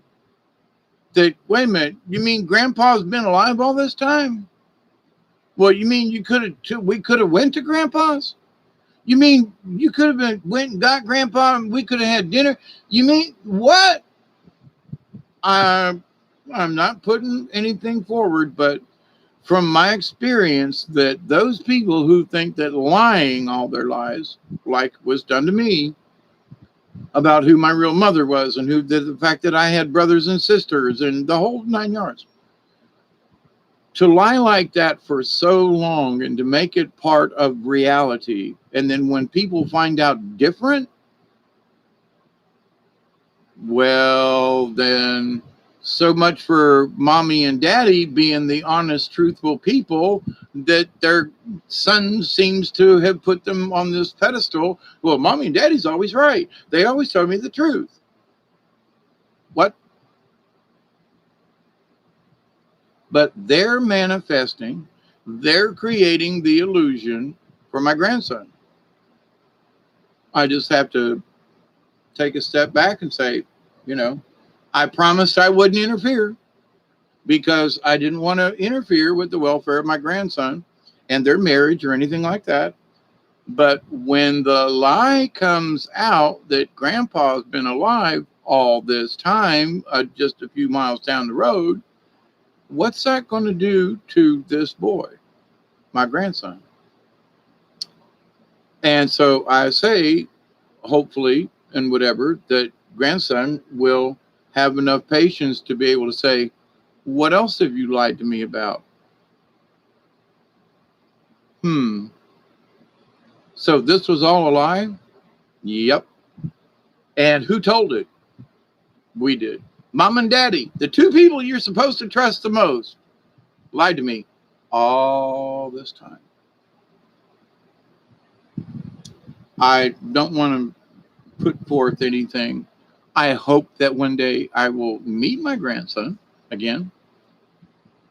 And I hope one day I can sit down and teach him and say, your mom and daddy thought they were doing the best because, you know, your grandpa Noel down here, he's just a crazy old hermit, you know, and I live like this and, you know, and your mama don't like that. I mean, you know, she wouldn't even get out of the car when she came to my house, wouldn't even step foot in my yard because I'm, you know, it's so junky and everything. That's true. It is junky. I got piles of stuff. But if I had a little help from my son and my grandson, it wouldn't look like this. Anyway, some of the stuff I had was for my grandson. Was going to build a tree fort and was going to do this. And anyway, so things change. But here I am now, and here we are now, and the cards have spoken. So the power of horse and the flight of being able to feel the difference between this reality and the next, flying in the third dimension. Dragonfly, the iridescence and the illusion. Are we creating illusion as the truth or not? Butterfly. There's only one way to become a butterfly, and that's a caterpillar, you know, a cocoon, and the butterfly. There is no other way. So, my friends, This is the nature of the universe. All these tiny examples in the whole planet, regardless of where on the planet, whether it's cold or hot or desert or swamp or whatever, there are life forms, there are entities, there are spirits. It is the spirit of the creator in all things, which is in us as well. That means that the planet is a god, goddess, the goddess, Gaia, Mother Earth, because she creates these things. So the planet is a goddess. The universe is a god. I mean, there's so many ways. So, but remember, it's always from our perspective. Let me check on your last little things. Big hugs back to you, Truth to Me. I don't tell you these things, to like, woe is me. And the thing of, now I have cried over my grandson and son and the fact that I can't be near them because I'm dead. But I also have to realize that there are more people out there like yourselves that need to have the conversation, that like the dream walker, the shaman, he met the four horses because he needed to carry the message to the Arapaho. So regardless of my personal whatevers, I know what my job is. I know what my purpose is. I know my power is in conversation, in being able to look at things from a different point of view and to be able to sit and have these chats with you. So, and I'm still learning, and I'm still working out some issues. Like, I've got to, I said I forgave Bessie a couple of years back, but in my heart of hearts, I think there's still a little bit that ain't quite forgiven. And it's that, why did you take it to your grave? Why did you take it to your grave? And I think that's the last thing, and I might not ever understand it, but in that, well, that's just the way it was. Accept it, Dave. Yeah, but God almighty, they had all these chances to open up and tell us the truth, and they didn't. Why would you go to your grave with a lie, knowing it's a lie? Well,